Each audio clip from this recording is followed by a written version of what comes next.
Hi, everybody. Welcome to Coach Menachem Bernfeld's Shir tonight. Tonight is Shir 125. And thank you for joining us. We have a massive program here tonight. A lot of things going on. We're going to try to cover everything. Yeah, my son's bouncing over here. We're going to get to that in a second. Hi, Simcha. How are you? Nice to see you. We'll catch up. Okay, so again, tonight's Shir 125. Again, I always start off every week thanking everybody that joins us. The platform is Baruch Hashem growing. It's worldwide. We're doing 2.5 years. We have a lot of amazing programs coming up, which I'll tell you about. We have Hanukkah coming up, which I'll tell you about. So again, thank you for everybody for posting on your WhatsApp statuses and emailing people about it and family and friends. As I always say every week, if it's not negated to you, the program, it's great. You don't have to join every single program, but let people know about it. You never know who you could help. And let people, join every Sunday. We get to schmooze things out, get clarity, and really try to have a tremendous awakening and grow together. If anybody's interested in joining the WhatsApp chats or just getting the flyer every week, you can WhatsApp me personally at 848-525-0066. Save my number, and every Sunday I can send you the flyer. If you want, you can go to menachembernfeld.com and you could sign up to get his weekly emails. He sends you an email before the Shir Sunday, and then the replay goes up Monday, middle of the night, and you get an email Monday nights, and you can be up to date with all the speakers, what's coming out, what's going on in all the Coach Menachem community. So please join us. For all the people that are watching this on YouTube, the replay, you can click on the like button, click on the subscribe button, so me and Menachem can make millions of dollars doing this, Baruch Hashem. And just the mile of subscribing is that every time the video comes out, you get notified right away, and you get to know when it comes out. It's that first start of thanking all our advertising sponsors over here in Lakewood, the Lakewood Scoop for promoting us here in Lakewood. Ellie and Ariel from Five Town Central for promoting us in the whole Five Town area. A special thank you to Chayla Kaplan and Shmuel Summer from JCN for promoting us on all the digital Jewish platforms. Again, for anybody who's here the first time, every Sunday night at 9:30 at this Zoom ID, we have different shiurim, different topics. We have different Rabbonim, we have different therapists. We have Rabbonim and therapists mixed together, like Rabbi Moshe Rotberg, and we have a lot of interesting people. And please join us. Okay, so just before the Shir, Menachem discussed that the first night Hanukkah Sunday night and the last night Sunday night. And there's going to be a lot of Hanukkah parties, and it does not make sense to do a shir, even though we did actually have a speaker lined up. So we're going to push off for 2 weeks now, Menachem. We're going to need a lot of donuts. So when we come back, we might have a wider screen, but looking forward. So the next year is going to be next year, January 1st, 2023 is going to be the next year. Okay, hope to see everybody New Year's weekend. Yeah, next 2 weeks is December 18th, 25th. So January 1st, and we confirmed the speaker for January 1st. Ready? Arnold, you know who the speaker is? Not Oshi Parnas. No. You already know who the speaker is? Speaker is Rabbi Lipsker from Bell Harbor, the Shliach in Bell Harbor by Surfside over there. He's a tremendous speaker, unbelievable person, and it was Zaychad Hashem to get him. And we do not know the topic yet, but it should be a very powerful share. He's an unbelievable person. So please join us. It should be deep, a meaningful program. I'll let everybody know about it. Tonight, we have the schus and honor of having world-famous therapist, Rabbi Moshe Rotberg from Palms River, New Jersey, Rav Kal Zichroin Yecheskel. He's also the Rav of Atzal, Central New Jersey. He's a very sought-after therapist. In Menachem tonight, we're going to be talking about a very general topic in one sense, but in one sense it's very important. And let's show you get a lot of chizuk, a lot of clarity to the best of our abilities. Rabbi Moshe, all right? You're going to give a little disclaimer, trigger warning before we start, but we'll keep it in mind. And let's show all the thousands of people that are here tonight that are going to listen to this, and the thousands that will listen to it afterwards. It should be a tremendous help. And tonight's shir is Gematria. Moshe Rotberg is all about. You ready? 125 is Gematria. Chesed HaGadol. The biggest chesed of the Gadol, Moshe Rotberg knows to get the proper guidance, to get the proper hashkafa and the proper chizuk. That's what chesed HaGadol is. That's the Gematria. And we're going to start off first with an opening from Coach Menachem. Coach Menachem, the topic is a very abstract. Maybe we can clarify, Sure. Zifit. Okay, thank you very much. Welcome everyone to another shir. Let's get real with Coach Menachem, Baruch Hashem 125 with a lot of siyata d'shmaya. And tonight we have this chus, have with us, like we heard, Rabbi Moshe Rotberg, therapist and Rav. Von alle Zaten, he gets to hear from the therapist's point of view and the Rav's point of view. So the truth is, since we've started this program, Baruch Hashem, we've had amazing positive feedback and people who have been struggling, trying to figure out if there is help and seeing that there is possibilities, there is help, and slowly reaching out to where they can get the help, whether it's therapists or Rabbonim. And slowly one thing at a time, even though it's sometimes a slow process. They slowly get things in order, and it's not easy. Some people have a very hard time finding the right therapist, speaking to the right person to find the right solution. And sometimes it's a process, takes time to get there. Tonight, it's interesting, we'll go all the way to the other side, the topic of too much therapy. Like finally, somebody finally makes it into therapy. Now we can discuss, oh, maybe you're sitting there for too long. So the truth is, we do need to have a disclaimer that we are going to be just discussing some awareness, the concepts. Now, every person is different. There are no two the same, and every person went through whatever they went through, needs that help that they need. And finding a therapist is like a shidduch. Sometimes it works, sometimes it doesn't. And it does take time. It's, till finally you figure it out. Now, it is important to see, where am I? What am I looking for? Is it working? Is it not? And it's not always that easy because you're involved, you're emotionally involved, and then you're discussing it with your therapists. We have to figure out how to do that, whether it's with the Rav.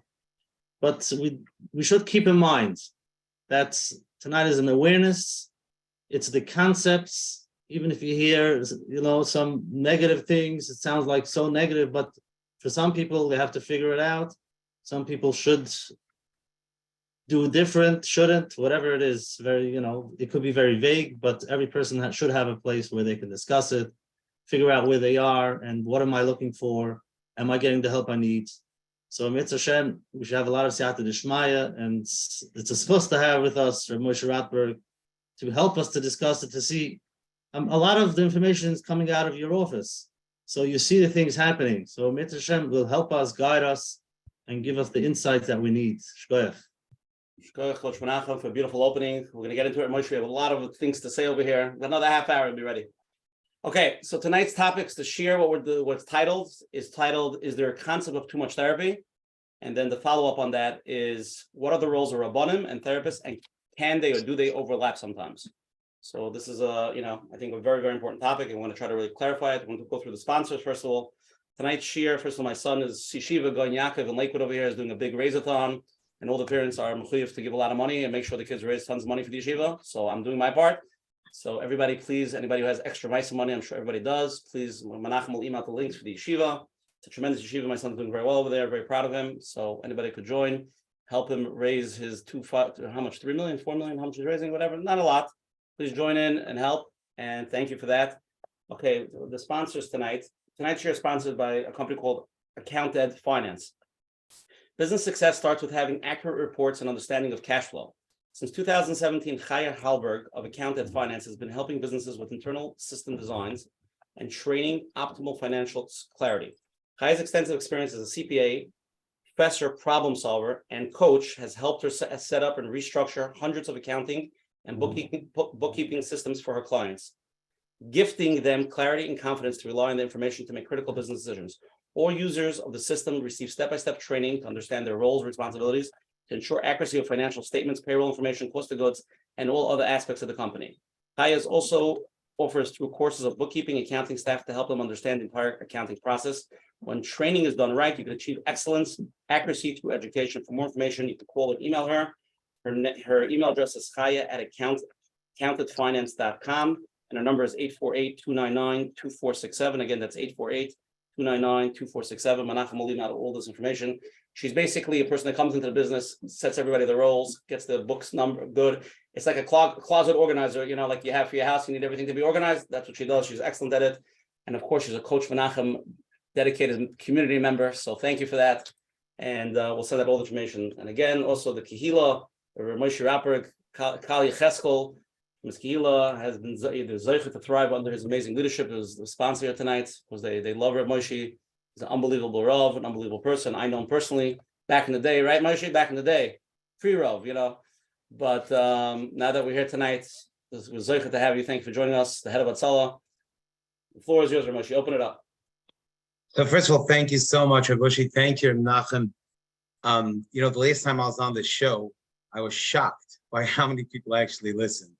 I got so many phone calls afterwards, people saying, almost assuming that if I said something, I was referring to them.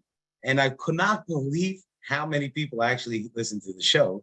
And I've heard a lot about it. It's like a Hamish Matz. If I was in Chateau Park, you guys across the street, presidential. This was like a community conversation, and to realize how much influence you have. So I think it's very important, as you already indicated, that we're going to talk about some touchy topics.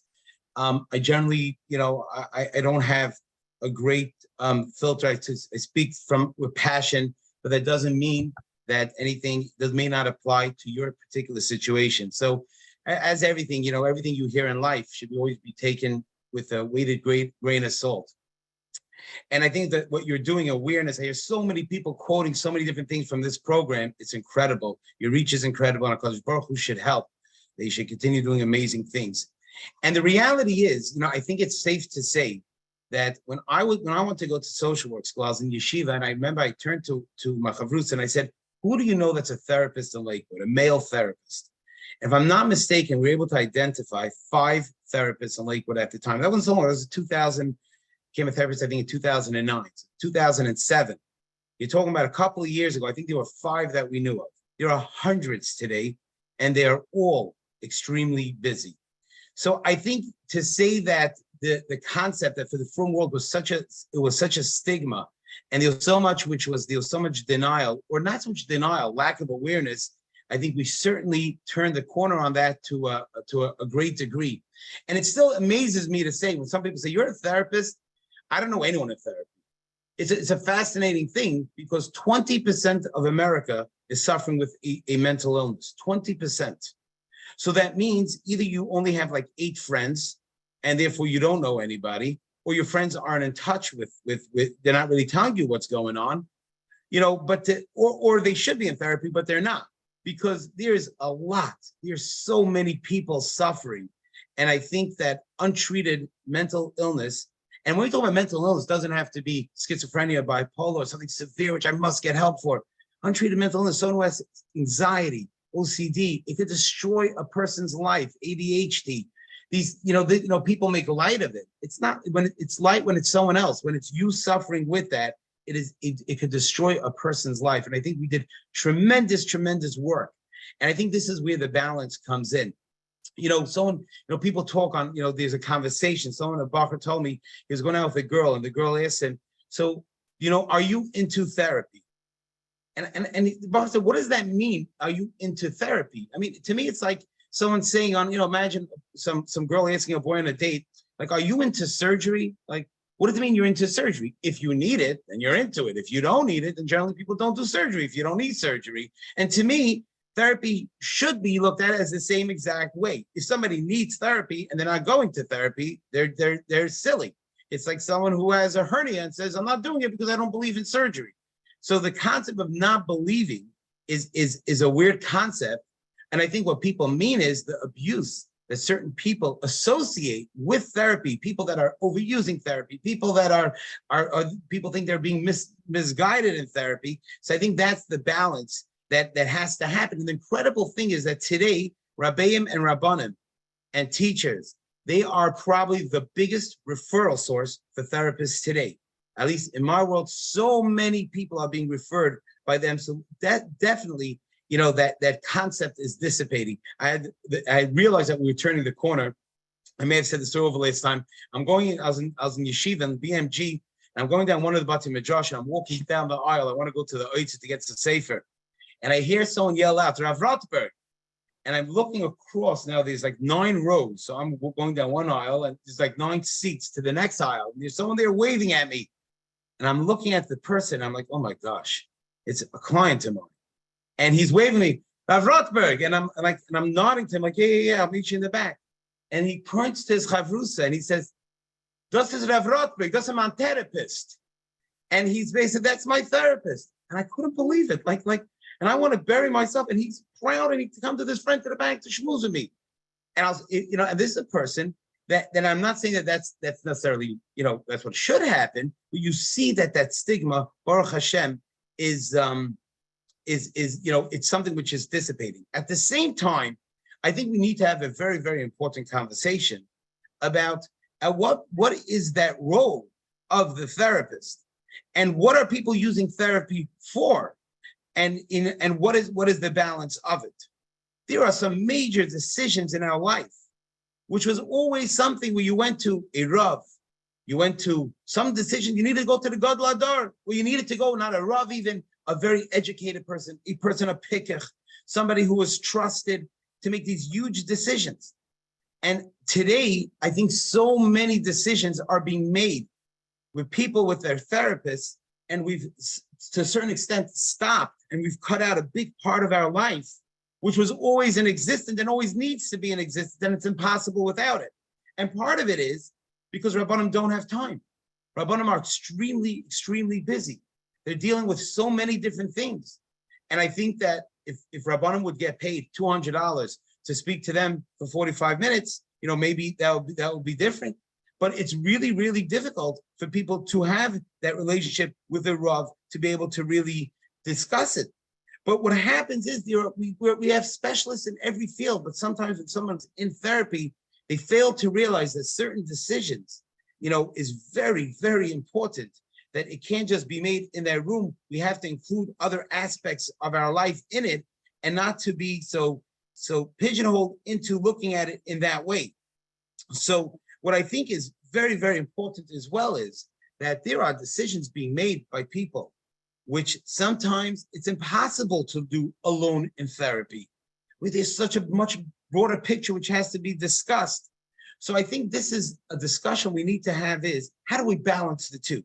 Because on one hand, I think there are people who are suffering, and we all know people who are suffering tremendously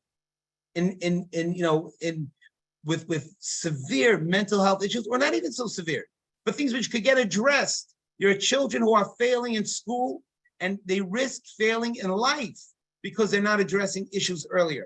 There are marriages that if they would address these issues in the first 6 months of marriage or the first year of marriage, by the time they end up in my office, which is usually end of life marriage, it's so much more complicated, so much more difficult. The damage is done to the children, to the couple, even if we're zeichet to be able to keep it together, but there's so much damage done.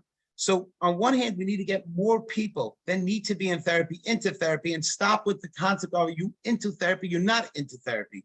But at the same time, I think we need to redefine the role of the therapist, and to know what do I use therapy for and what not. Am I overusing it? Does it make sense that that sometimes the trivial things which people are quickly sending people to therapy for, and you need to be in therapy, and how many therapists, and some people are seeing multiple therapists every single week just to get by. Some people need it.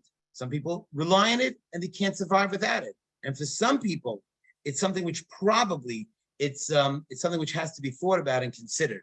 So I think that's the discussion we'd like to have tonight. And I'm sure there's so many questions associated with this, but I think this is the balance that we need to tread.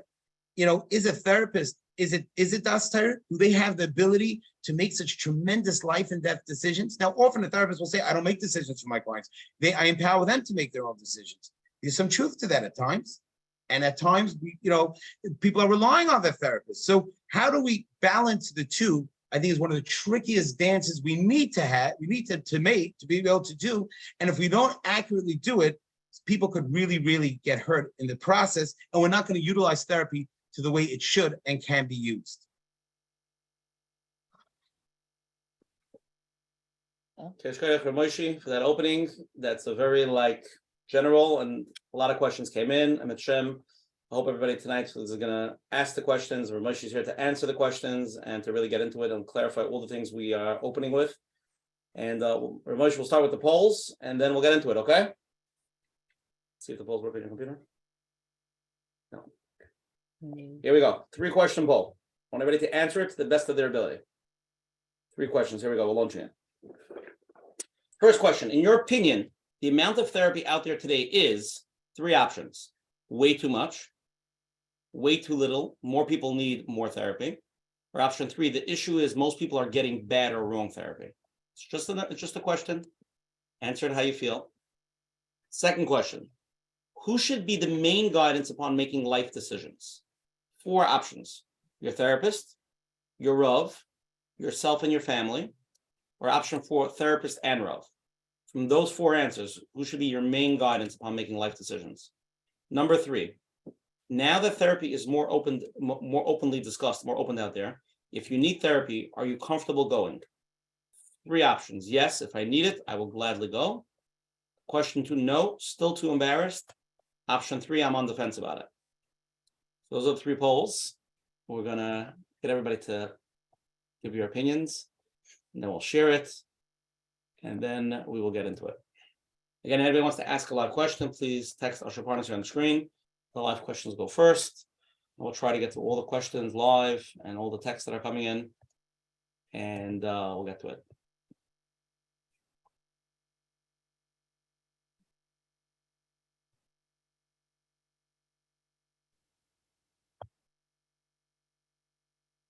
Okay, 5, 4, 3. Frozen. Okay, Rabbi Moshe, we're going to share the poll with everybody, and we'll review the answers together, okay? Okay, the first question. In your opinion, the amount of therapy out there today is 16% of people feel it's way too much, 44% of people feel way too little, more people need therapy, and 39% of people say the issue is most people are getting bad or wrong therapy. Moshe, you see the answer over there? I sure do. So what's your opinion on that? You want to know which one?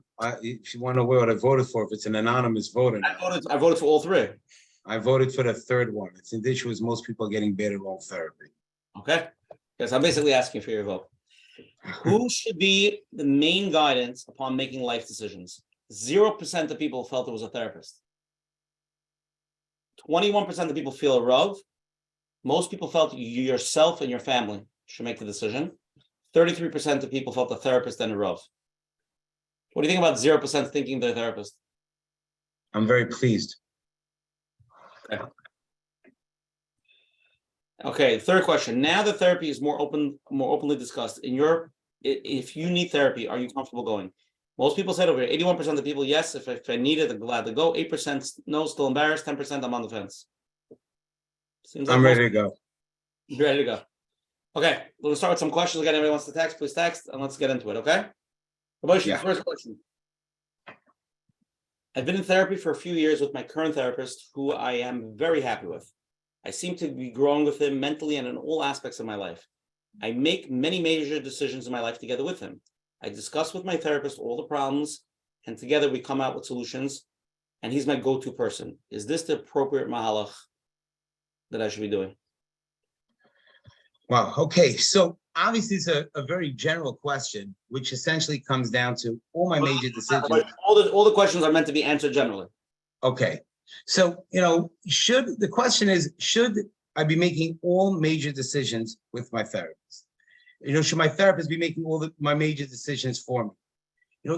That's therapy was never intended to be as an advisor, as somebody giving you advice as what to do. As a matter of fact, people get very, very frustrated from therapy sometimes when people say, actually, tell me what to do. There's so many aspects which go into so many decisions. Could a therapist tell you when something which is related to, does anybody really know the effects of a divorce? Can anybody tell you when somebody tells you to get divorced, what it's going to look like Pesach 3 years later when you're alone without your children and all the people that were rallying around you and telling you, do it, when all of a sudden they have nothing to do with you, all of a sudden they're not there for you. This is such a difficult decision. And generally speaking, when somebody even considers to allow somebody else to make such major decisions for them, I think it's something which should never, ever happen.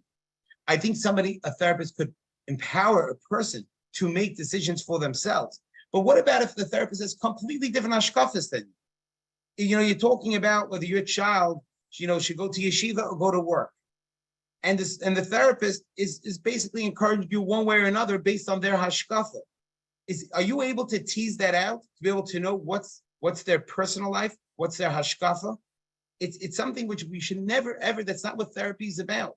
If I told you a statistic that therapists have a higher divorce rate in their own lives than almost any other profession, So am I going to a therapist because I want to know their opinion on their marriage? No, that's not what it's about.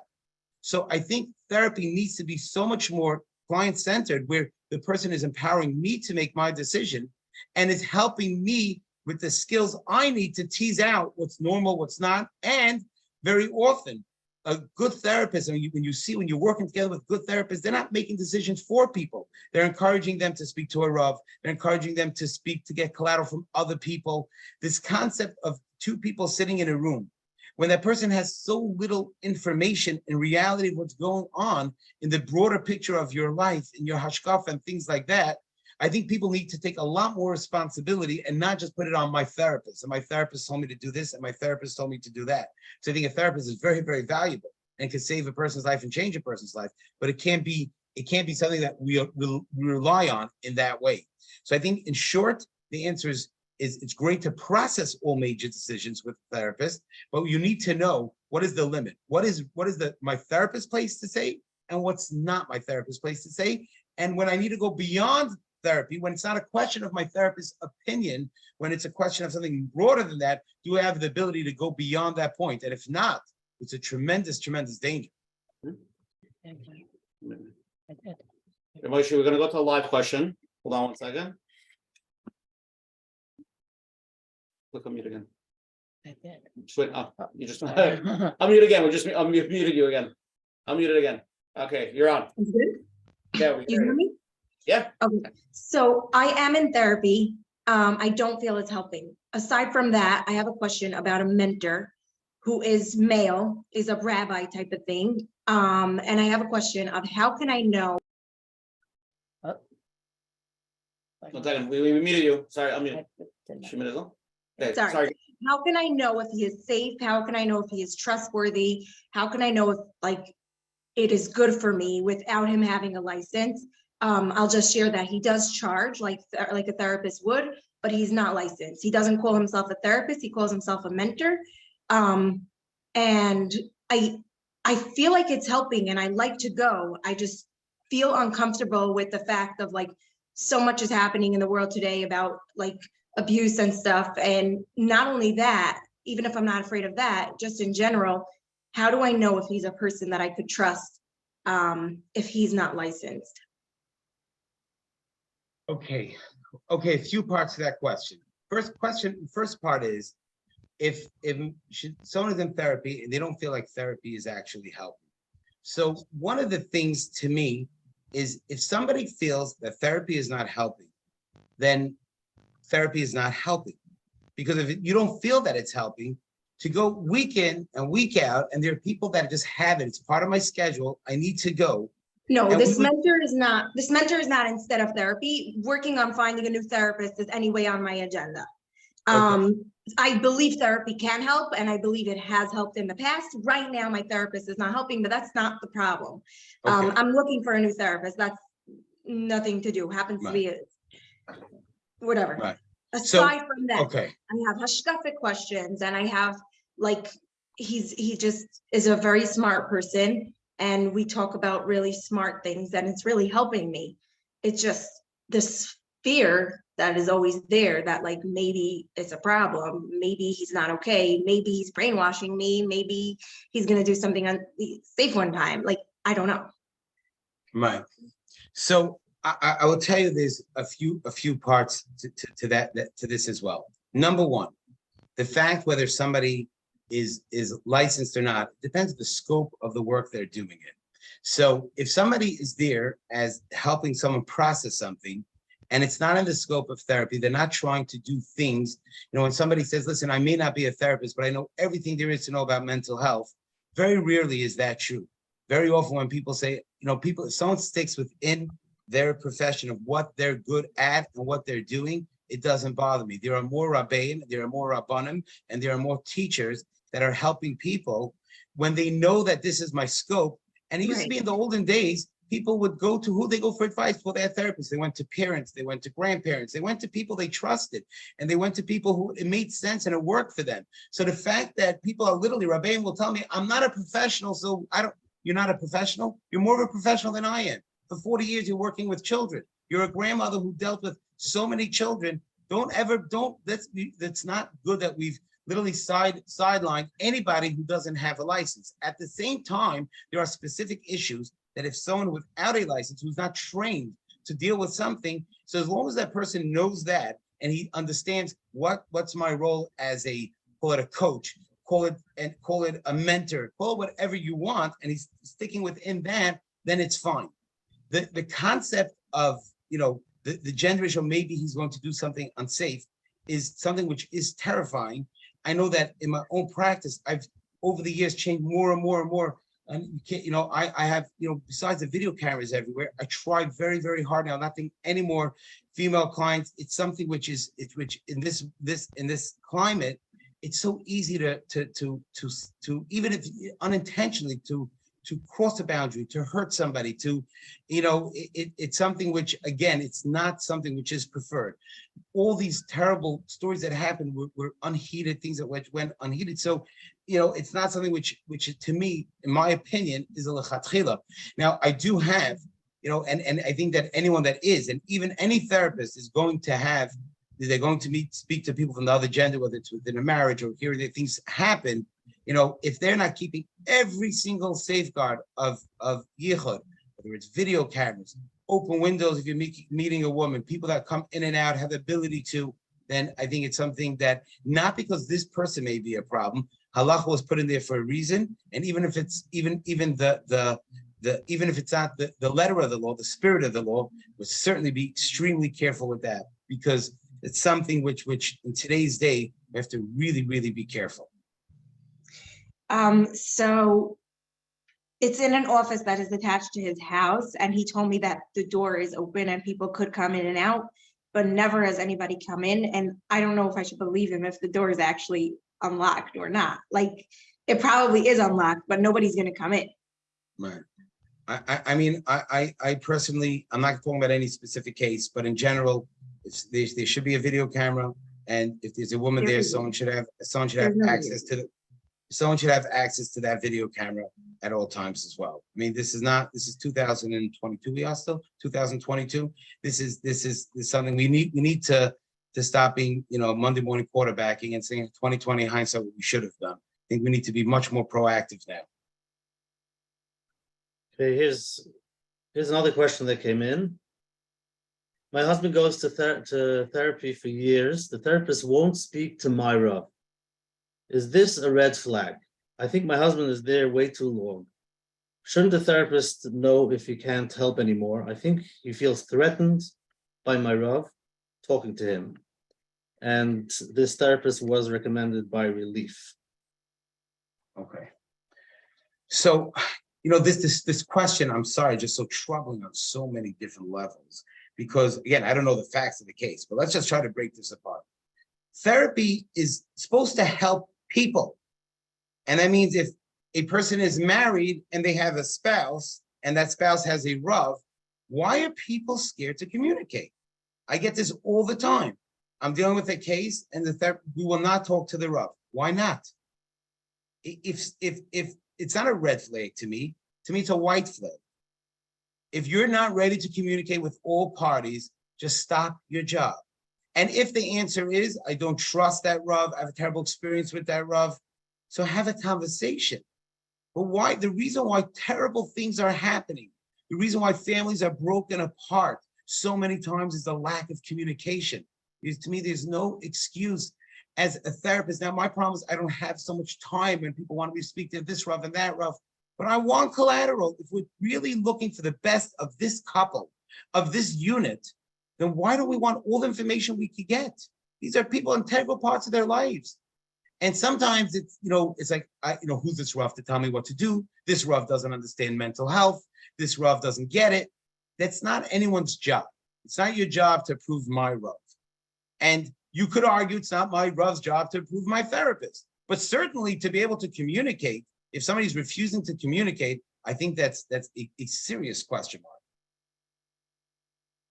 Well, the therapist feel that they're individualized just for him, and he doesn't want to get mixed into everything going on. I'm here to help you. You can bring up all the discussions, but once you bring in the Rav and you have to bring in her therapist, it becomes more hours, more time. You know, again, I can't tell you on this particular case, but in general, a lot of times, how do misunderstandings happen? How do things happen? We have simple issues which get so complicated. And a lot of times, if I'm talking in a room with somebody, and people do this to me all the time. They say, I've been in therapy for years already.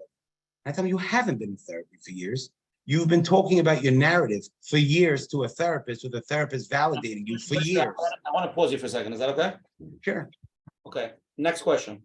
I've been going to my therapist for a while now about my marital problems. My wife has met once or twice, but he is my personal therapist. According to him and me, the only option I have left is to get divorced since she is not mentally well. Is that something I could rely on my therapist, or do I need to discuss it with someone else like a Rav or a second opinion? Continue what you were saying. Oh, so this is the questions that keep coming up. And think about it this way. Moshe, explain the question. Everybody understands. Okay, so let's understand this question. A lot of times, somebody is going to a therapist for years. They could be by this therapist for years. And they leave that therapy office and they say, listen, I've been in therapy for 10 years, and my therapist says, I need to get divorced. And I want to tell you something. I mean, this doesn't happen once in a while. This is a daily occurrence throughout life.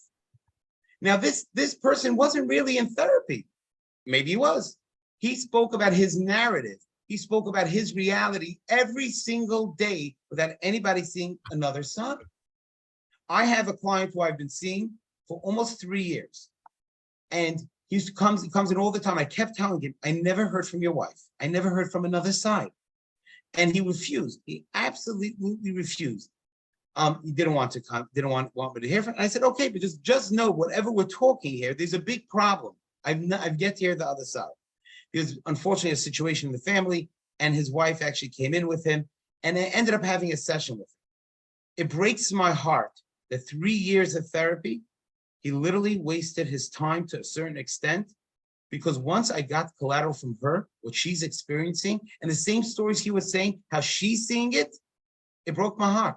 And I pointed it out to him. And literally in the next 2-3 months, we did more progress. Well, actually, he's done therapy now. We did more progress in those 2-3 months afterwards than we've done all those years previous. So when somebody comes to make a decision like that, what information does the therapist have? It's not the therapist's fault.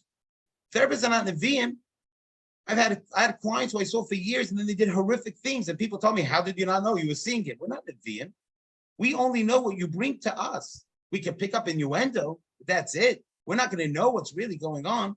So when people come back and say, well, my therapist said this, does the therapist know what the other side? And yeah, maybe they met him once, maybe they met him twice. And that's why I say working together, what are we afraid of?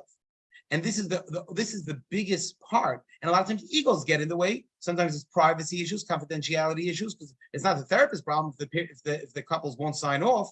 But to say that question that you just asked, I think it's such an important thing, because a lot of times people even say, like, I feel so misunderstood. I want to clarify something, because I'm getting a lot of texts. I'm sorry, I don't want to cut you off, but I just want to clarify. A lot of people texting HIPAA, they don't have rights. Obviously, we're not talking about the therapist, right? Just clarifying. We're talking about the client should do this, right? Exactly. This HIPAA laws, you can't just talk to anybody, a Rav, the other side. We're talking about people that are going to therapy, they want to gain from it. This is what they need to clarify that. Exactly. I think that, okay, very important. That's what I want to point out. This is not on the therapist. The therapist is got to, they have laws. They have to protect people's privacy. No therapist. And I have people who are angry sometimes say, if you were seeing this person, why didn't you tell me? I didn't have consent till now. Well, even though, you know me, we're friends. You couldn't just tip me off. I'm not losing my license for that, first of all. And second of all, halachically, I'm not allowed to, because you can't go behind someone's back. Why would anybody trust to go to therapy ever? Nobody would ever go if he could get out, because the therapist decides that's in their best interest. So it's not on the therapist, but this is on people, that a lot of times people feel really good, like my therapist is in my corner. Well, your therapist could be in your corner from today to tomorrow, but they only know what you're telling them. They don't know anything else. So I think that's a great illustration of this point.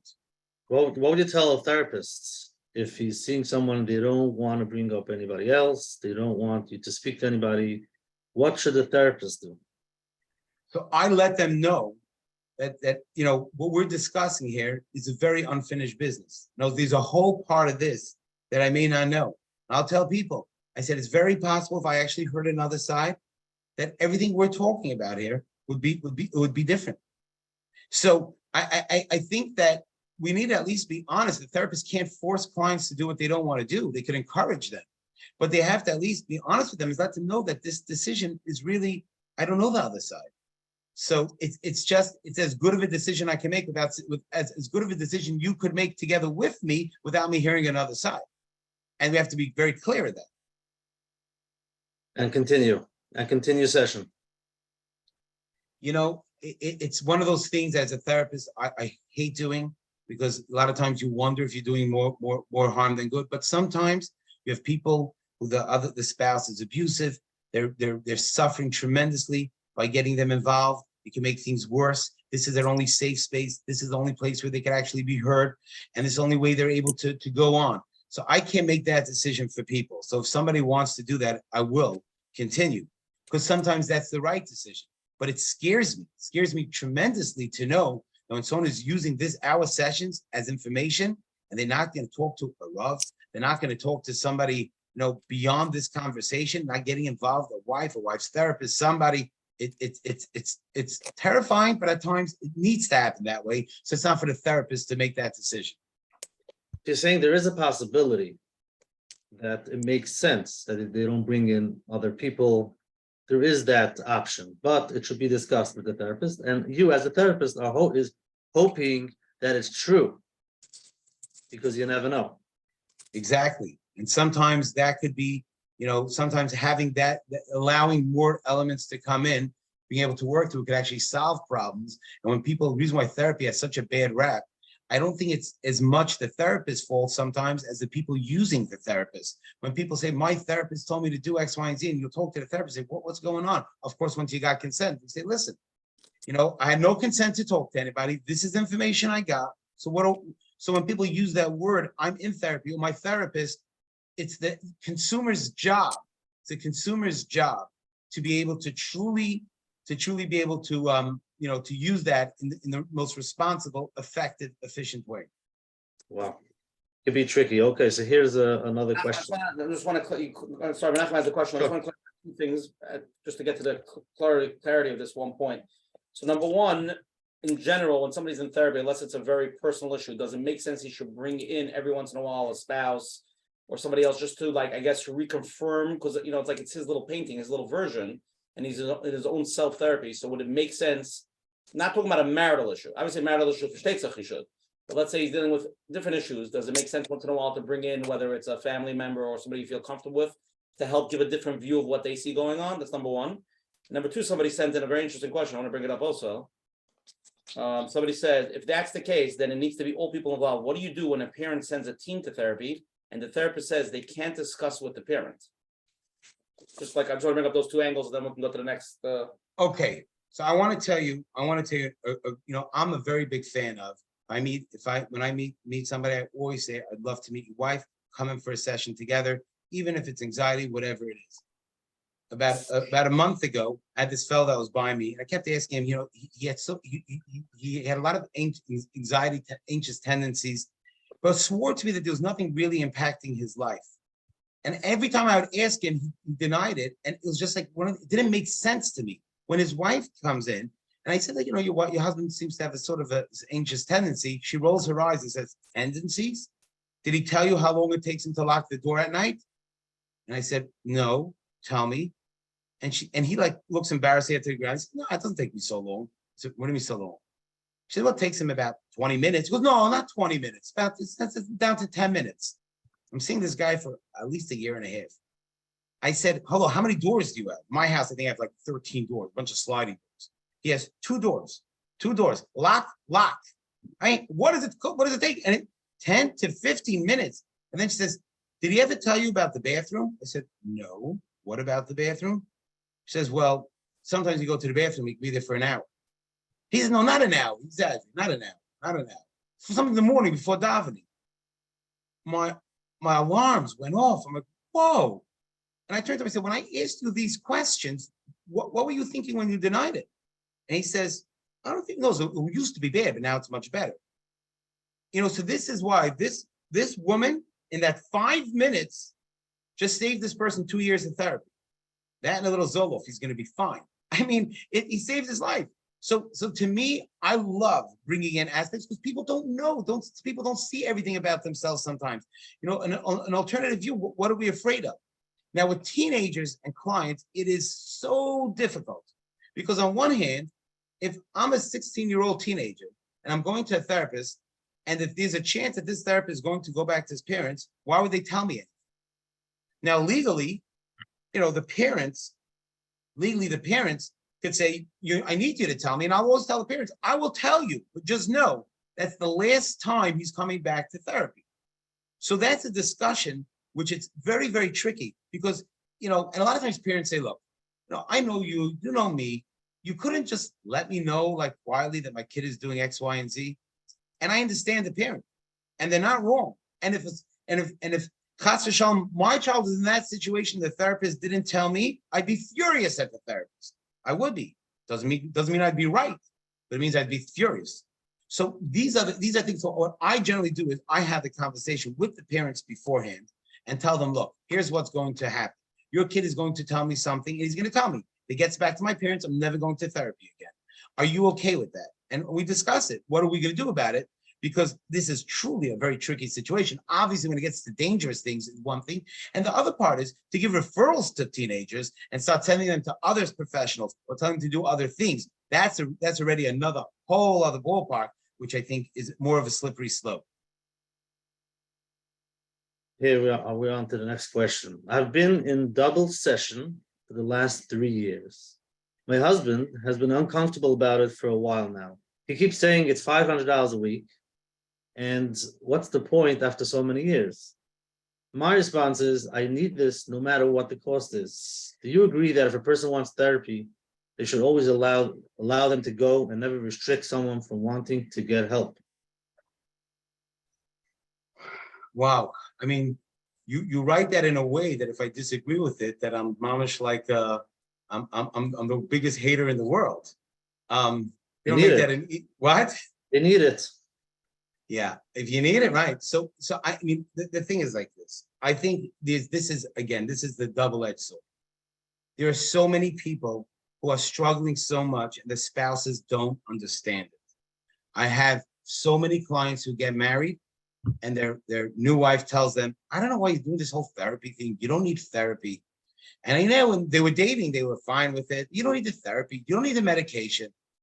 And Rahman al-Islam, I mean, it could do horrible things to take that away from a person who truly needs it, just because you're not educated enough to understand it, just because you don't have that breadth of knowledge of what it means to that person.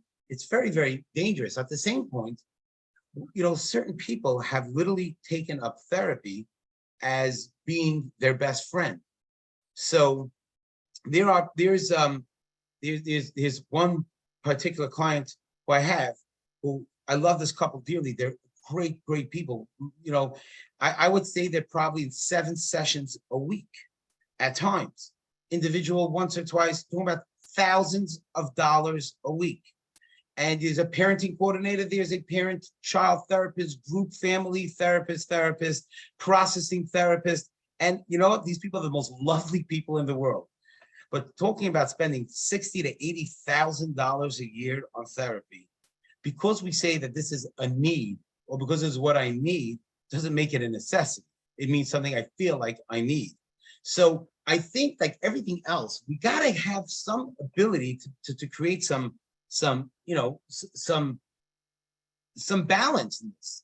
You know, if somebody's in therapy for years and years and years, and they're not, and they need this to get by, you can't take that away from them.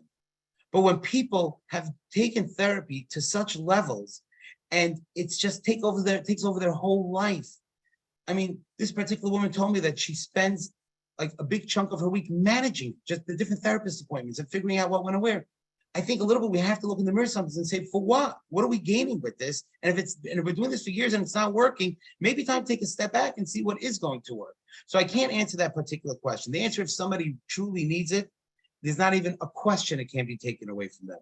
But when somebody uses therapy as the place where I'm going to vent, sometimes it's also tremendously needed. When it's just my best friend and I enjoy going and that's what I'm used to doing, I think it becomes like any other luxury, and we need to decide whether we could afford that luxury or not.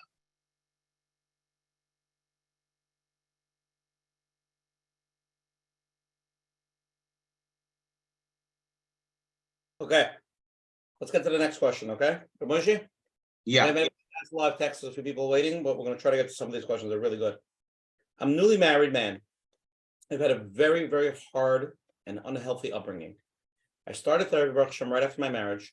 As soon as I worked through my childhood traumas and experiences I experienced. My therapist is encouraging me for my mental health to cut all ties with my parents and siblings while I go through this healing journey. What are your thoughts on this? It sounds hard, but it makes a lot of sense to me if I want to heal myself. Moshe, the $1 million question of the night. Rabbi Rotberg. There are times when people are in such abusive relationships, where people are where there's such horrible things going on, where that absolutely is something that needs to be considered. But I want to tell you, I think about this question. At times these are parents who gave up their lives for their children. They didn't go on vacations because they were home with their children. They lost sleep at night because they were taking care of their kids. And luxuries they've given up because of these children. They gave up their lives for these children. And sometimes, a therapist or a Rav or somebody will just say, if you're having a difficult time, you're getting triggered, then no, maybe it's time just cut ties with them. And they'll all say, just for now. Now, that is a decision, which to me is one of the toughest decisions. When you make that decision, you are destroying people's lives, taking children away from their parents, because sometimes therapists are not equipped to give the clients what they really need. What the client really sometimes needs is to learn resiliency. How do you stand up to your parents? How do you create boundaries? How do you create safe spots that you should be able to cope with it and deal with the stress? And it's easier sometimes to just say, you know what? It's not their fault. The clients are resistant to it. The clients, I don't want to. I can't. Okay, cut ties. It's something which if we could teach people how to jump into the lion's den and be resilient and put their foot down and not to give in and not to be abused and not to be run over, that's really what has to happen. Now, I want to just qualify this by saying I've been involved in cases where we absolutely needed to cut ties with a parent. Rahman al-Islam, tremendous abuse and trauma. And we tried everything. The first thing I always want to do is I want to talk to the parents. Let's try. Can I talk to the parents? Rav. We worked so hard to do anything else. And, just to cut off a parent from a child, this parent would die, would go through fire for that child.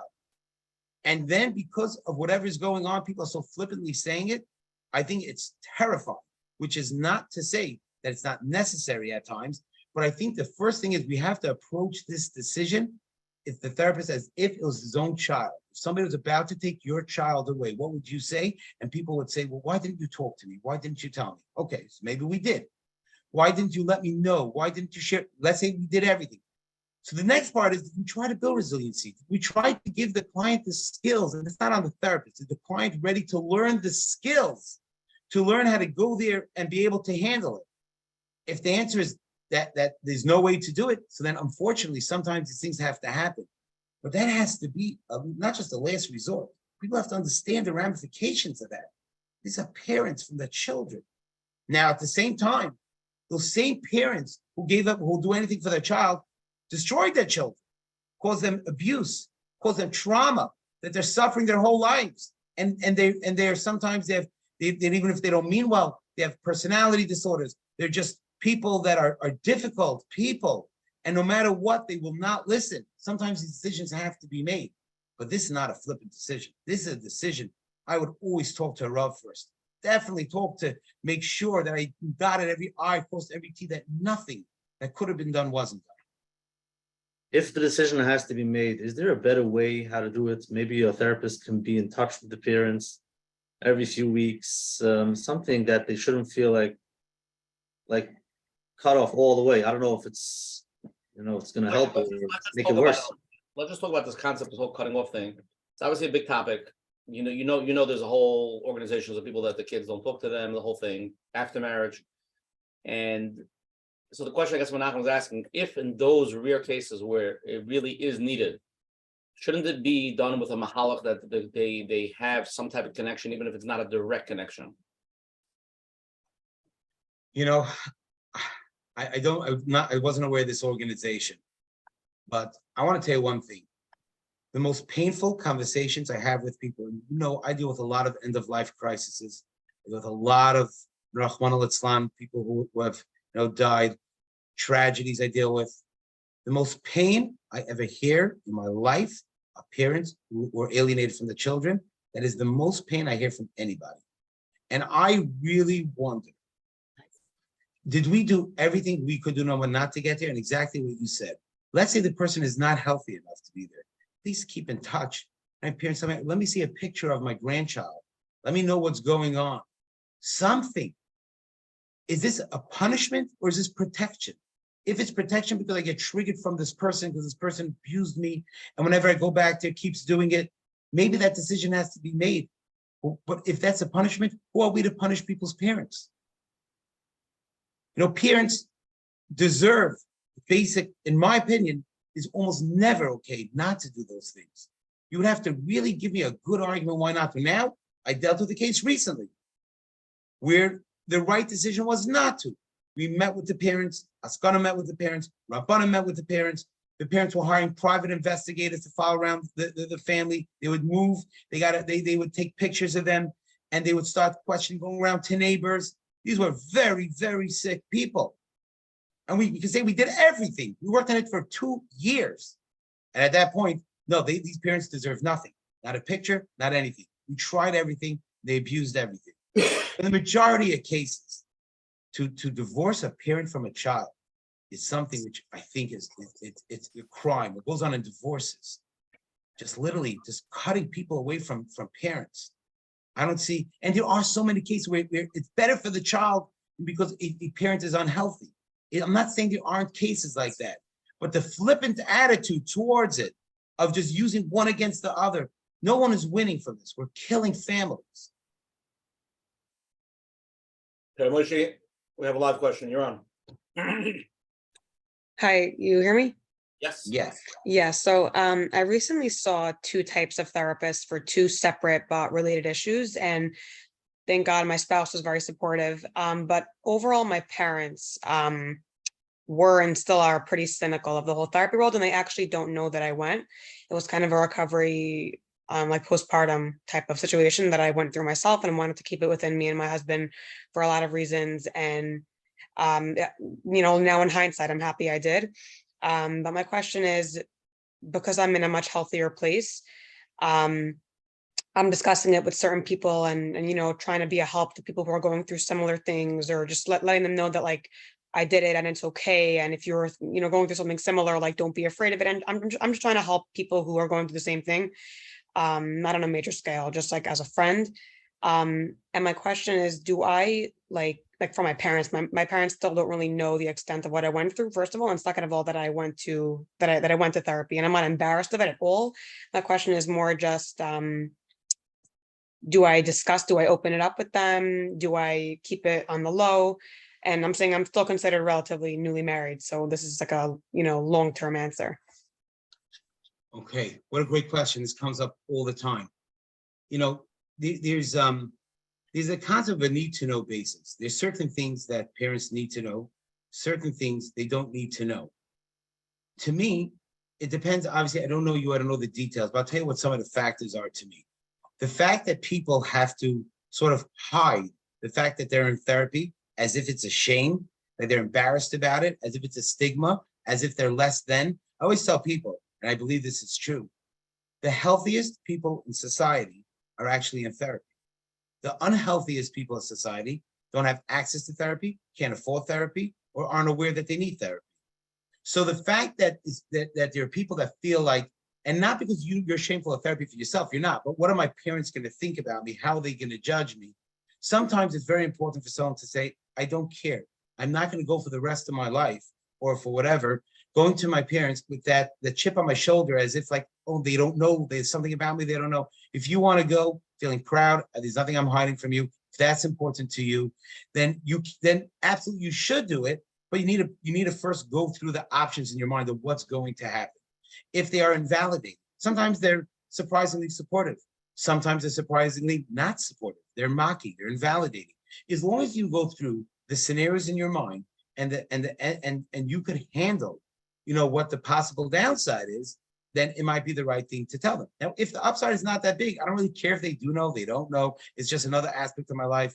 And it's not sometimes not even worth it to go through the cost benefit analysis. So I think this is the information you need to take and really use that to process about, is this the right thing for you to do it? Okay, Moshe, we have a live question now. Let's go to the live. Am I on? Yeah, the Shlomo. Hello, good to see you again. Thank you, Rabbi Rotberg, for taking my question. My question is basically a general question. When therapy is kind of forced onto somebody by a court or a business, such as parenting therapy or whatever kind of therapy there might come up in those kind of situations, and that person originally is not interested in engaging in therapy for that specific matter, what are the chances that this is going to do, it's basically going to do more harm than good? That's my question. I hope you understood it. Yeah, so I'll tell you, I think this whole concept of forcing people into therapy is generally backfires a lot, in my opinion. Therapists see it differently. In my opinion, we don't gain. I see a lot of parents forcing kids into therapy. When I used to see kids, I would have these kids like literally kicking and screaming in the parking lot. They finally come and sit down.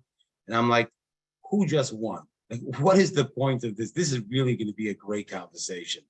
Or the kids that were bribed, like, I'll give you, you come 3 times, I'll take you to Blockbite, or, when I used to work on County Line Road, right after that, we're going to go to the restaurant, and they've come in to go to the restaurant. I'm not a tremendous fan of any of the forced therapy. However, I'll tell you something interesting. What I did find is a lot of people actually are not that opposed to therapy. A lot of people don't want to voluntarily go to therapy. A lot of people will say, a lot of men that come into me and they'll say like, why are you here? What's going on? My wife wants me to be here. Within 10 minutes after we got through the whole spiel, how they don't want to be here, they don't believe in therapy, they don't need therapy, they know better than therapists, therapists are all dumb, and all the stereotypes of therapy, and they make more money than therapists. And after they're done with all the spiel, many of them actually are happy to be in therapy. And it'll take usually 3-4 sessions for it to happen. I had this one fellow who walked in, like he sat on my windowsill and he looked around the office and he tells me, he says, I'm just curious. He tells me, how much could you make a year? I said, how much can I make a year? I said, I can make a lot of money a year. He says, I bet you I made more money this month than you made the whole year. I said, I bet you're probably right. I said, you're probably not here because I'm so wealthy. I said, if you came here for a loan, I said, you're at the wrong place. He tells me, says, that I know a lot about psychology. It started the whole spiel. And he doesn't need this. And his wife is this. His wife's so into therapy. This guy, he's listening right now. I love you like a brother. It's 3 years later. We've done more work together. And he's gone further than anybody else and I know of. And I can't take any of his referrals anymore. So stop with your referrals. I love you, but I can't take any more referrals. But this person didn't do a 180. I mean, you know what? It was incredible how much he evolved. So it's very hard to give rules because sometimes people really, they just need that push. But this whole mandated thing, almost like have that child who's kicking and screaming to come. So what do you do in therapy? What is therapy? You do therapy? No, it's a conversation. It's a relationship. How do you force relationships? It's if someone doesn't want to engage. But it's a great question because it keeps coming up. So what do you do if the child needs therapy and they don't want to go? And the same thing is with medication. People are asking, they have to take it, they don't want to. Should we force? It's a great point you bring up, because medication, to me, is a little bit different in that aspect. Because a lot of times you force medication and they'll fight the effects of the medication. So it's, again, with children who have severe ADHD and they don't want to take it, they can't function in school. I think a lot of times we need to, because they really can't function. It's interesting because in the world, like people always say that, all the psychiatrists, they all want to push medication, right? There's this world out there, everyone's on medication. I honestly believe there's not enough medication out there. Yeah, of course, certain people are abusing it. But medication, some people that need medication need medication. Psychiatrists, good psychiatrists, don't just put people on medication for nothing. I'm more comfortable with giving an ultimatum around medication than I am with therapy. Because medication, at the end of the day, it's not as effective when you're fighting it, but there's a better chance of that working than having some kid who doesn't want to be there, and the entire session is discussing why he doesn't want to be there and why his mother's so dumb for making him come, or a guy who comes in and he's busy fetching about all the reasons why he shouldn't be here and is not allowing you in. So if anything, to medication, to me, when people say there's way too much medicine out there, I think there's not enough medicine out there. The medicine is changing people's lives. There are people suffering, children, adults, that could change their lives. But there's such a stigma about it, and there's so much misinformation about it. Now, again, it doesn't work for everybody. There are people that have bad side effects. There are people who are overly medicated, like everything else. But I think there's a difference, in my opinion, between medication and therapy. With medication, it's not so much, it's more of an ultimatum to me. There's certain people, like, you just can't live with this person. You're not gonna take medication, you just can't live with it. You're saying therapy, they might have to wait. Yeah, and at the right time. And it's sometimes we hurt the person's chance to ever go to therapy. They have such a bad experience and they hate therapy so much that you didn't gain, you actually hurt them, that they're never going to want to go to therapy. Very good. So here's another question. We're a young married couple, and now in the first year of marriage, we're having serious issues. Sometimes we don't talk to each other for a few days straight.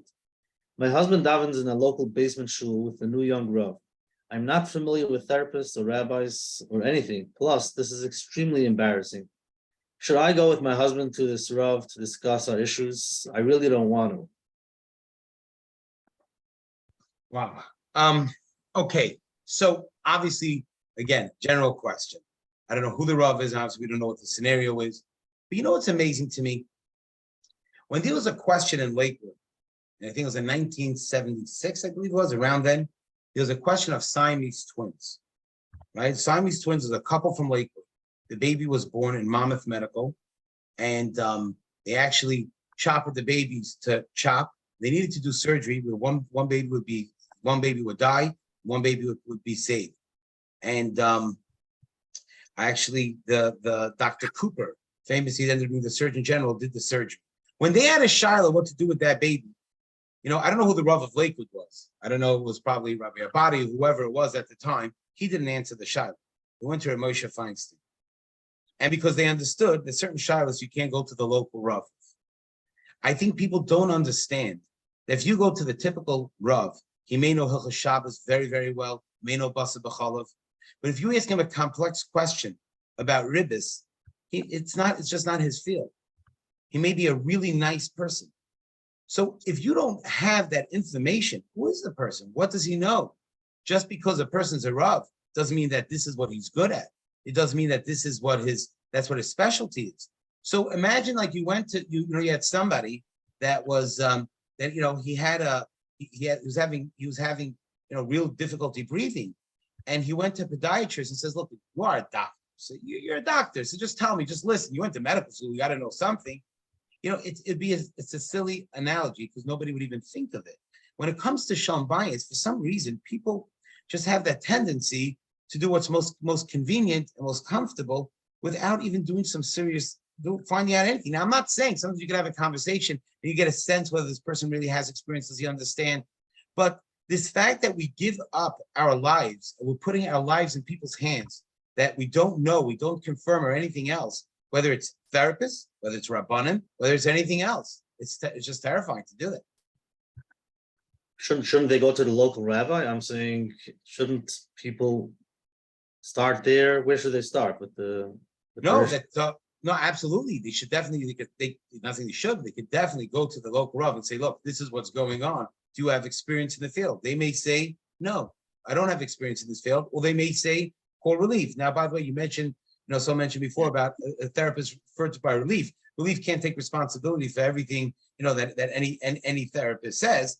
But there's certainly a good start. So if the Rav says, I have a contact here, this is somebody I know that's involved in, it's definitely a good place to start. But a person we can't do this in anything in our lives. We can't give over our lives to somebody because the person has a title and therefore decide that's it. This is my final destination. Okay, Moshe, let's go deeper. You ready? Yeah. Okay, so the question gets a little more complex over here. We've been dealing with the chinuch issues with our struggling son now. I mean, that's the title of the question, but it could really be anything, really. My Rav and my therapist are completely giving different directions on the issues and how to deal with them. I'm not sure which way is the correct way. What is proper das Torah when dealing with these type of things? So let's say, for example, you're dealing with a struggling kid, you're dealing with a parnasa issue, you're dealing with a shalom bayis issue. The therapist has his mahalach, and the Rav has it. They do speak to each other. They just don't agree with each other. Yeah. So obviously there's also so many different factors to consider over here. Now, I think there's a couple of things there. A lot of times, a Rav will not agree with the therapist because they don't believe or they're not aware of an issue. So, for example, let's say I had this scenario where a child had severe OCD, not child yeshiva, terrible OCD. I mean, OCD which was crippling, and the therapist was suggesting that maybe the boy not daven, or limit his davening to a minimal amount, and that would help as far as an exposure, as part of a complex exposure. The Rav was aghast. He was like, "What does that mean?" He was not aware of this whole. Didn't understand how intense OCD could be. He was like, "Fakir, the more you daven, the better it is."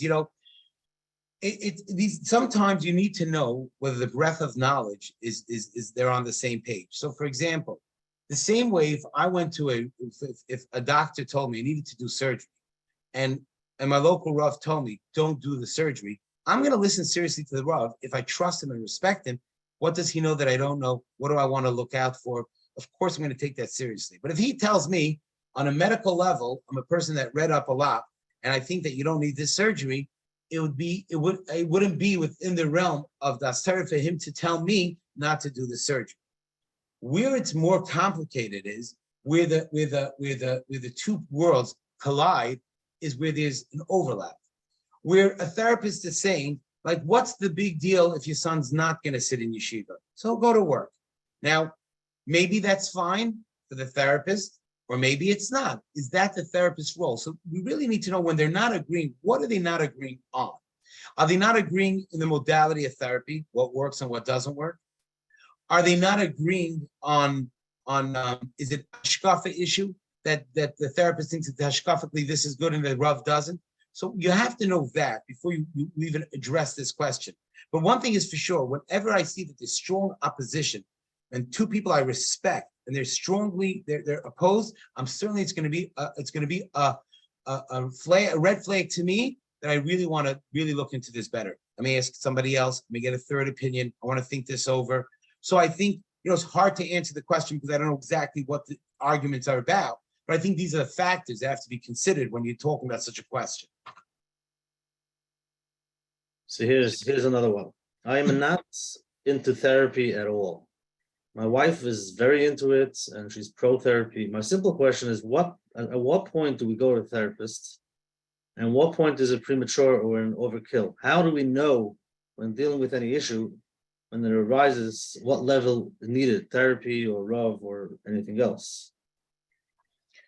I think this is the number one question of the night, and this is $1 million question, and especially since it can't be answered, this is the question. I mean, ultimately, I think the world has gone a little bit crazy to a certain extent, where you literally. I had this today. Someone asked me, says, "I know you don't deal with kids, but I'm looking for a therapist for my 2-year-old." I'm thinking, wow, 2 is little. And I said, why do you need a therapist for your 2-year-old? He says, very, very aggressive. I said, what does aggressive mean? He says, you pick him up with gravy glasses and throw it away. And I said, okay. Well, my wife was just holding it. She was holding it. She took a snoot and pulled it off her head in front of people. And I thought it was a joke. And I started laughing. He says, like, do you think we should? I mean, I think we've lost our minds. And it's, again, I'm not an expert, but it sounds like a 2-year-old to me. I mean, that's what it sounds like.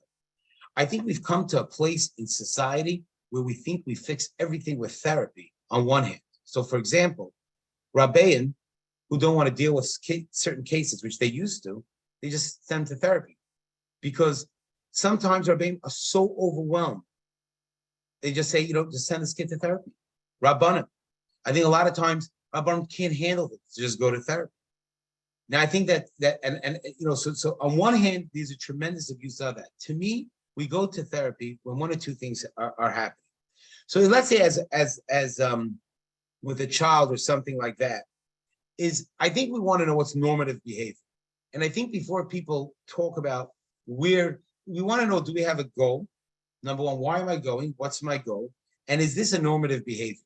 If it's a normative behavior, then we shouldn't just rush to go to therapy if there's ways to deal with it with that.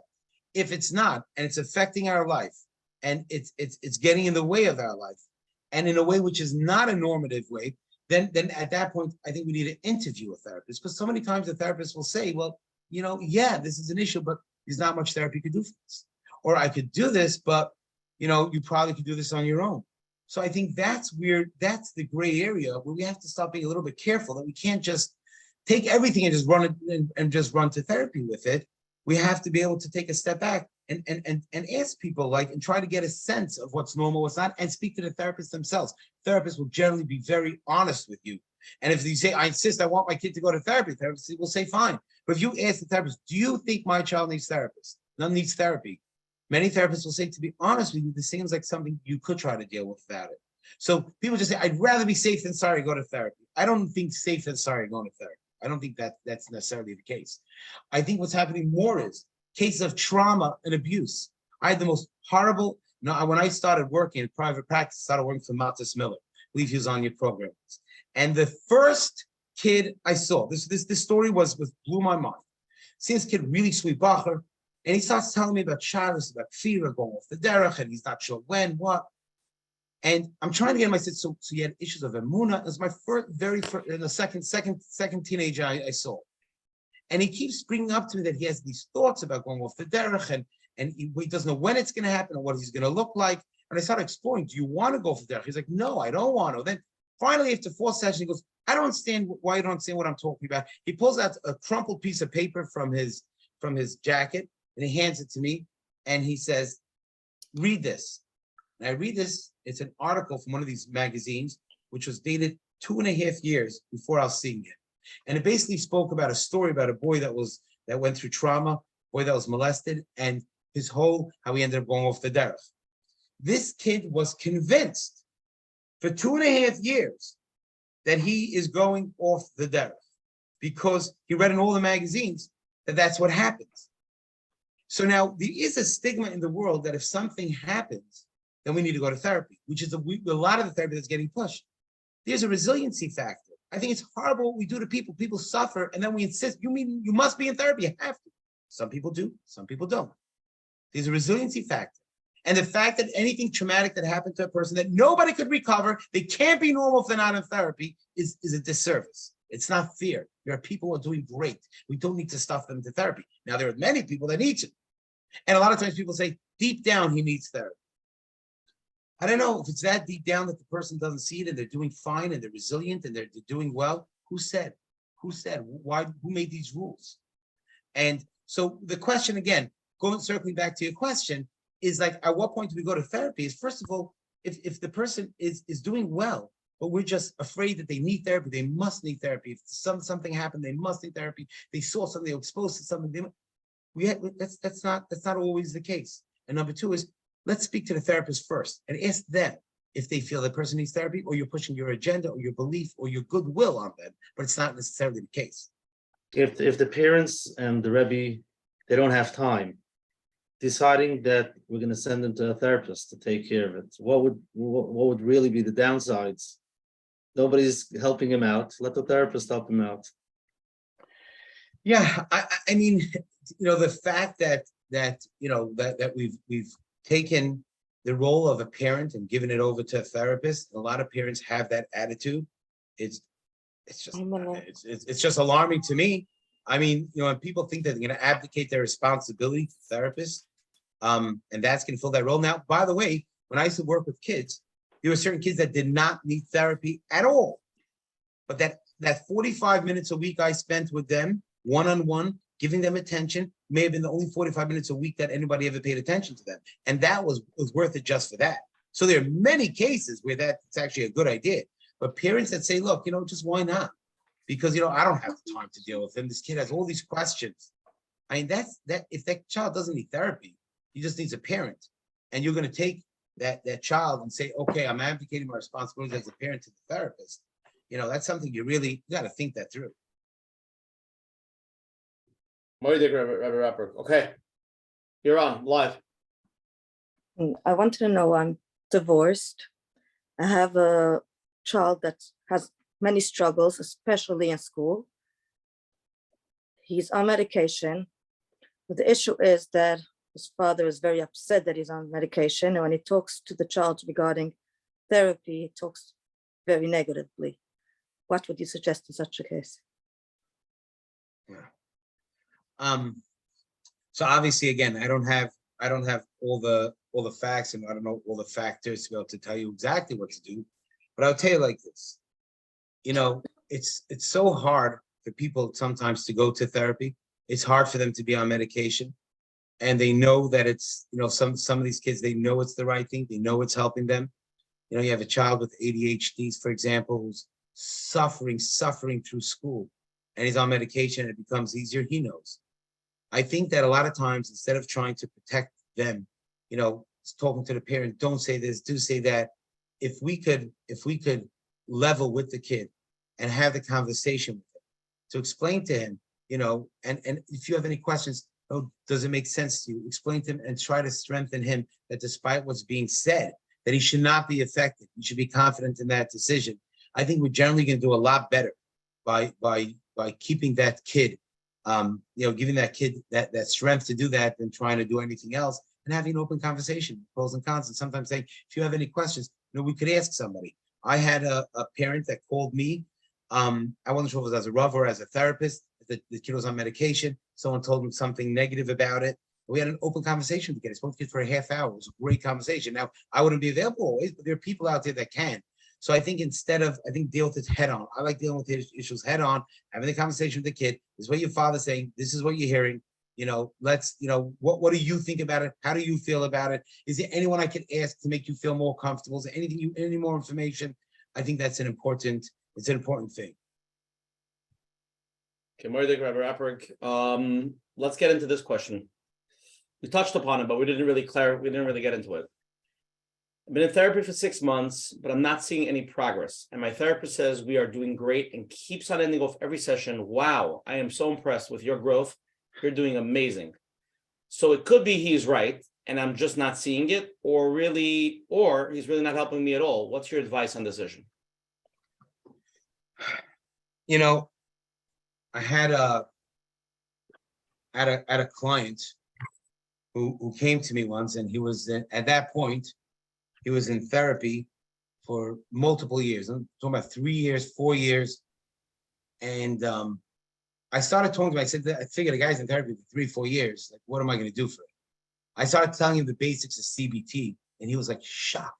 This was great stuff. And by session number 2, he says, you're changing my life in 2 sessions. It's crazy. I can't believe he's on a high. Can I come more? I think, no, once a week. Can I come twice a week? Can I come 3 times a week? And when I spoke to him about it, and he really did well, he was in therapy for probably about 6 months, 7 months, and Baruch Hashem, we were done. I asked him what was going on by a previous therapist, and he told me literally this. He says, I don't know. He used to talk about my childhood. I'm talking to him about things I'm anxious about. He wanted to talk to me about my mother, about my father, how I felt about this, how I felt about that. And he kept telling me, oh, you're growing. I see you're growing. You're getting more connected. You're more grounded. You're more this. He's talking to me about attachments. I'm anxious to walk into stores because I'm scared I'm going to faint. I'm scared that I'm going to turn red in front of people. And all the sessions were about this stuff. I said, so why did you stay there for like literally years and paying a fortune of money and traveling to New York? I mean, it's a major mysterious nefesh. And he told me, because he always told me that you're really doing well. We're getting places. Now, I don't think the therapist is just leading him on. or he is. I'm not suggesting that that's necessarily what's going on. But if it's not working for you, get out. It's as simple as that. This is not like going to an oncologist, chas v'shalom, where somebody's getting chemo and radiation. The person says, I'm feeling sick, and the doctor says, you're feeling sick, but here are the scans. This is getting better. There's no science to therapy. There's no way you can take a brain scan as something being effective or not. There are people that are in therapy for years, and they're ruining their lives in it because they feel like, I'm in therapy. If it's not working for you, get out. Find a different therapist. Now, is that to say that sometimes it's a slow-moving process? Sure. If someone could explain to you what the process is, where we've come to, where we're going to, why it's a slow process. It's always okay to check on somebody else. I tell people, if you're unsure, please go to another therapist, tell them what's going on. There's nothing wrong with it. But I think the fact that people develop relationships with their therapist, and it's not even anymore about, it's not a patient and a client, we're friends. We're connected. We're buddies, And how can I do it to that person? You're not helping that person. That person will fill your slot in 5 minutes. And if they really have a hard time filling the slot, and that's why they're holding on to you, they get away from them regardless. But probably therapists can fill the slot. Don't feel bad about it. And that's not your issue. That's not your problem. If you're not getting help, get out. How much time would you advise somebody? A normal case, you start therapy, and they don't feel any movement. They don't even know what therapy is. When should they run to the next therapist or stick around? Right. So obviously, there's no scientific way to say that, but I think that again, every case is obviously different. Sometimes it could be 5 sessions till the person was even able to get through their story, till the person was able to share what's going on. Now, every case is obviously very, very different. But if you're engaging and you're ready to build that therapeutic alliance and you're working on it. And I say, and you went already, 2 months, anything more than 2 months, 3 months, and you're not feeling it, you're not feeling anything. Now, you don't have to be better. Something's better to take a lifetime, you can never get there. But if you're not feeling that when I leave this session, that I gain something, I'm getting clearer, or I'm getting more clear in myself what's going on, even if I don't have actual results. If you're leaving there and just like, it's nothing, to me, 2-3 months is at that point, you have to start, not to run, but at least to start bring up the conversation with them. Like, I really don't feel like I'm getting anywhere. Maybe they could point out to you where you're getting, why it's difficult, why this is a process. But if they can't, and you're not feeling anything, you gotta, at some point, you just gotta say, I gotta stop. Therapy can't be forever. And with a person where it's not going anywhere. Beautiful, Rotberg. Let's go to live question. You're on. Okay, so if I have a family member that really needs therapy but is resisting, do you have any recommendations? It obviously depends why they're resisting, and there's obviously a lot of different factors involved in that. But I think, I don't know what the scenario is, but a lot of times if somebody offers to go with them, a lot of times saying, listen, let's go twice together. Let's just discuss if we need to be here or not. And if we feel we don't need to, then I have no problem going. And it's also saying why they're resistant. A lot of times it's been with marriage issues, everyone is scared of being labeled, like who's the problem here? They're busy comparing, competing. He's the problem, I'm the problem. So, every case is different. I can't tell you how to get a resistant person to go, because the question is why they're resistant. But I do think a lot of times when instead of it being you go to therapy because you have a problem, we say, let's go together to a therapist and discuss whether we need to be in therapy or not, or whether you need to be in therapy. We'll have this discussion together. And I'm open to the suggestion or whatever this therapist says, if you truly are. I think a lot of people get off that resistance. Okay, Moshe, a few live. Let's get to them. Hold on 1 second. Okay, unmute.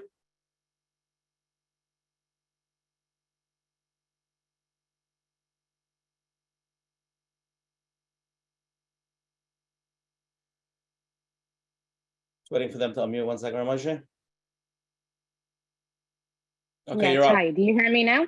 Yes, we do. Okay. So my question is like this. I want to know why the Rabbonim are not educated with domestic violence. When a husband is abusive, why aren't they more aware? Let's say, I'm talking about educated, right? So my question is like this. Why aren't they more educated? And so that's basically my question. When a Rav is not educated and they don't know, let's say when a couple, it's either the man or the wife, and there's domestic violence, and only when a therapist that's trained would pick that up. But why Rabbonim are like not picking these signs up, because sometimes the partner is quiet. They don't talk about it. They keep quiet because they're going to help to the Rav. He's trying to help.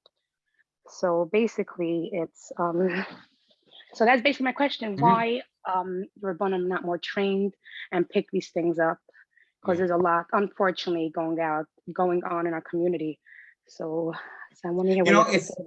Yeah, I think that, I think a couple of points to that. First of all, it's incredible how this onus on Rabbonim. I mean, some Rabbonim don't have, they're certainly not Nevi'im or B'nai Nevi'im. So to pick up the warning signs from seeing someone in shul by davening, the way he's shuckling by Shemona Esrei to figure out that he's abusing his wife, obviously is very, very difficult.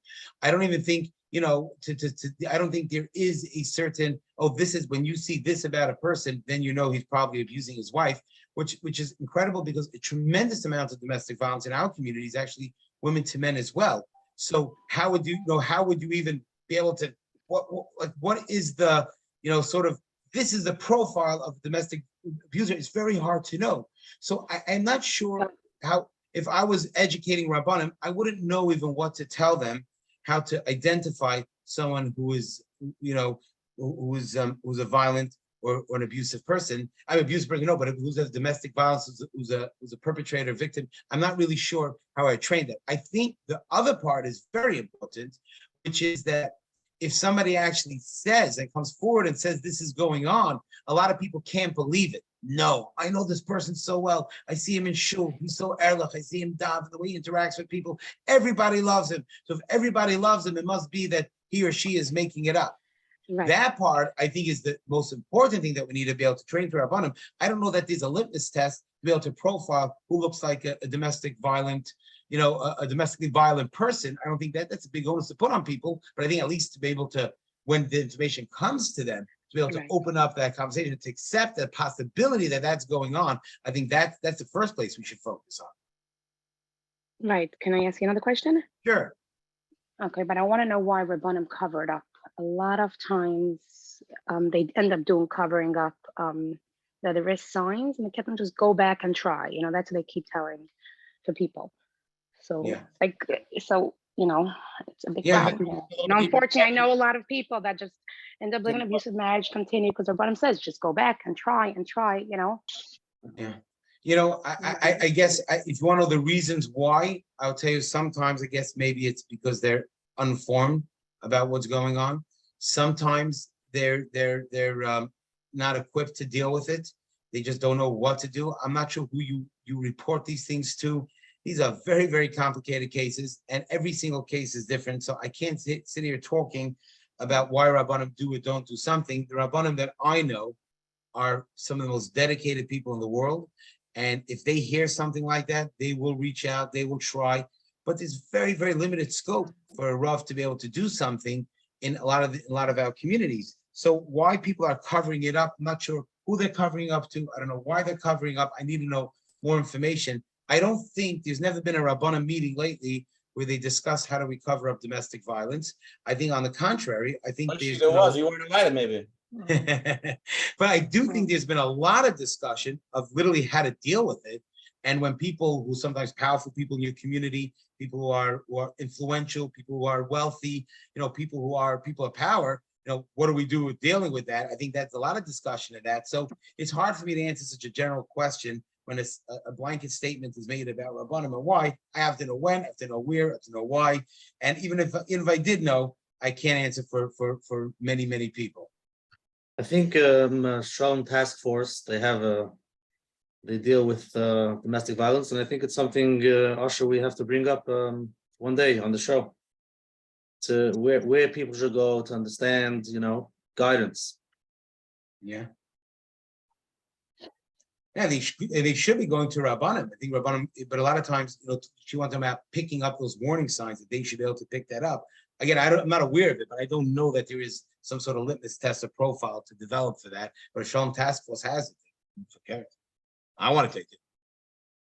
Okay, Sarah, floor is yours. Yeah, hi. You mentioned earlier about changes, or if you feel that whether or not the therapy is working. How do you know that it's working, or how do you feel that change? Is it Is it a kind of insight? Is it a behavior? Is it, I mean, I've seen people, yeah, let's say right now, I claim no high ground, any, moral or intellectual, but I've seen people that don't seem changed, or they seem to be, it seems to be a hobby, or, to go to therapists, where others, maybe it's like a cholent where it bubbles slowly. I mean, how do you know, like, what would you say would be the signs of the changes? Is it within a person's behavior, speech? Do you really see overt, or do you find it's just a more subtle kind of a thing? Yeah, that's a great question. So, Yeah. if you're talking about like, how does a spouse know if their Yeah. spouse is doing well in therapy? Then yeah, I mean, that's that really depends on the client themselves. Yeah. If I'm going to therapy and I have a goal, and I came to therapy, I said, my goal is that I am very, very not relaxed. I am anxious all day. I get angry all day. And I find that, after 2-3 months of therapy, even if I'm not calmer, I'm understanding a lot more why I am the way I am. I'm starting to get more of a grasp on it. So if why I came to therapy, if my goal is becoming clearer to me, I'm getting a better picture of what's going on, then I'm happy that I'm doing, then I'm going in the right direction. If I came to therapy because I'm anxious and I'm constantly getting angry, and I find that there's absolutely no change about that, but I have been discussing stuff for the last 3 months, and I don't feel like I'm going anywhere near that goal, and I am not feeling any better. That's the time where I'm going to take a second look and say, this person's really nice, but I don't know whether this is a therapeutic alliance that's helping me. Yeah, it's almost like you feel like it's just going in through one ear and out the other. I mean, that's maybe I had been sort of my own experience many years ago, but it might have been just I was immature. Now, I don't know if people, that always brings up the whole question that those who have the insight or awareness, that will they even need, do they need, it's a question, I guess, cultivating that, first, maybe you need it in the first place just to even be receptive to therapy. I mean, that, I think you raise a good point, that sometimes people think that there's this magical thing of therapy which is just happening. Yeah. And it's not. It's either I'm gaining from it or I'm not. It's not this magical thing. Yeah, it's not like the movies. Yeah. Okay. Thank you. Here's the next question. Where's the great therapists? They say that to get into the great therapists, you have to wait 6 months, and it's very hard to get into them. And people don't want to go to the newbies. Somebody who's just starting out. Does it make sense to wait for 6 months and pay top dollars to get into the best of the best therapist, or they should start somewhere where they have access right away? Rabbi Moshe, I just want to tell you, this is a problem that me and Menachem have. A lot of times we put on some of the biggest therapists here, right? And then after the program, I'll get a tremendous amount of people asking to get into them or their email, and I know they can't get in. I know they're full. And I always ask them, like, what's the plan? Like, after people come and you open up a sensitive topic, you know what I mean? So it's a very difficult thing. And then people just want that therapist because this therapist finally gets it. But he's impossible to get into. So how do people deal with that? Yeah, I want to tell you, I think that, as Yidden, we always want to go to the best. That's something which we love. And it's a good thing. And actually, it's sourced in Gemara. There's a Rambam, right? And if you're not the mumcha, it's also to practice, unless you are the biggest mumcha. So, we give a very big premium on being the best. And I want to tell you, I think there are people I know that are waiting to get into my practice for months, and I feel that they're really doing themselves a disservice. Get to therapy. Now I'm not saying there's a big difference if someone has experience, if somebody is specialized in certain things, but the concept that people want to go to whoever they consider the best or the biggest, and it's funny also, like the names that are thrown around by people, as this person is amazing at this person is the best. Sometimes when people are waiting on the sidelines, it just go. It doesn't have to be the top person, and if you, again, like everything else, if you find that it's helpful and that you're getting somewhere, you're going to max out and the person won't be able to get you there, then you'll move on. But the fact that people have the stigma that you need to go to the best, I'm not wasting my time with anyone else. I got to go to the best. There's sometimes where people have an issue which they can go to a clinic and get for free. And instead they're paying hundreds of dollars a session because they need to be by the biggest. I think that it's in many cases that's not the case. When there's more on the line, you have to be more careful. And as well, I think when people went to therapy, they understood that the therapist is not their poisik, they're not their diet, they're not their rav, and they're not their, they're just there to work with them to see if they're getting places. I think that it would be much safer for people to do that. And I think people don't have to be so afraid. But at the same time, if you're somewhere and after a couple of sessions, however long, however the time is, 2 months, 3 months, and I don't feel like I'm getting anywhere, then stop. Don't just keep going and going and going and going. Hopefully that magically therapy is happening and you're just unaware. People want to go. I think Menachem, that's a very good point because like people on your show, I'm sure they're saying, "Oh, I tried to get through this person, but I can't get through them." So now they're waiting for 8 months. They're going to go to anybody. Their anxiety is getting worse. Their OCD is getting worse. Their marriage is getting worse. Who gained from that? How's that helping? Well, people want to go to they want to know that the person they're going to, it's going to work, because it's so hard, and they open up, and finally they open up. Finally, they go for help. And then there's a chance that this therapist might not be good for them. That's very hard to accept. So they don't want to start until they find the right one. And that's where they'll spend the money. But if I'm starting somewhere I don't know, and so they might as well stay at home. That's what they're thinking. I understand that point, and I understand that frustration of having to go to therapy and feeling like I'm going to open up and they can't really help me. I want to tell you, I find that sometimes the newer therapists or the therapists that are not as busy, they give so much more time and dedication to clients. I think about the days when I started therapy. I think about those conversations I had on the phone with people, no boundaries, giving them 45 minutes, an hour, things which now would not even be a thought. It wouldn't be a half a minute. I mean, it's like there's a benefit of that as well. I know that a lot of times people try to push this thing, go to the biggest, go to the best. Otherwise, I'm sorry, I'm not a big fan of that. Now, when there's high stakes, I think sometimes, and you're giving the therapist a lot of power. You're putting your life in their hands. Yeah, that you shouldn't be doing that to anything. But those are the rare cases where you got to fight like crazy. But otherwise, I think you're right. Rapper, let's try to cover in. I have like a few more here. If anybody wants to ask live, text me now. Very interesting question. We've been married now for 4 years and struggling with our marriage. My wife went to therapy for 3 months and claims she doesn't need it anymore. I believe she has a long way to go. How do I convince her to continue this needed therapy to make our marriage survive? I think this question obviously comes up all the time, but she may be right. She doesn't need the therapy anymore. Now, she's good where she's at with herself in the marriage. And the man, in this case, feels he's not okay. So now I think if the point is that, I want to can I go with you to your therapist to explain what's my struggle, why I'm not happy? Because it's possible that what he thinks that she needs to change is actually things she doesn't need to change, like her personality. Where a guy says, my wife, but she's just so boring, she should go to therapy. Well, therapy is not going to help. That's your wife's personality. Accept it.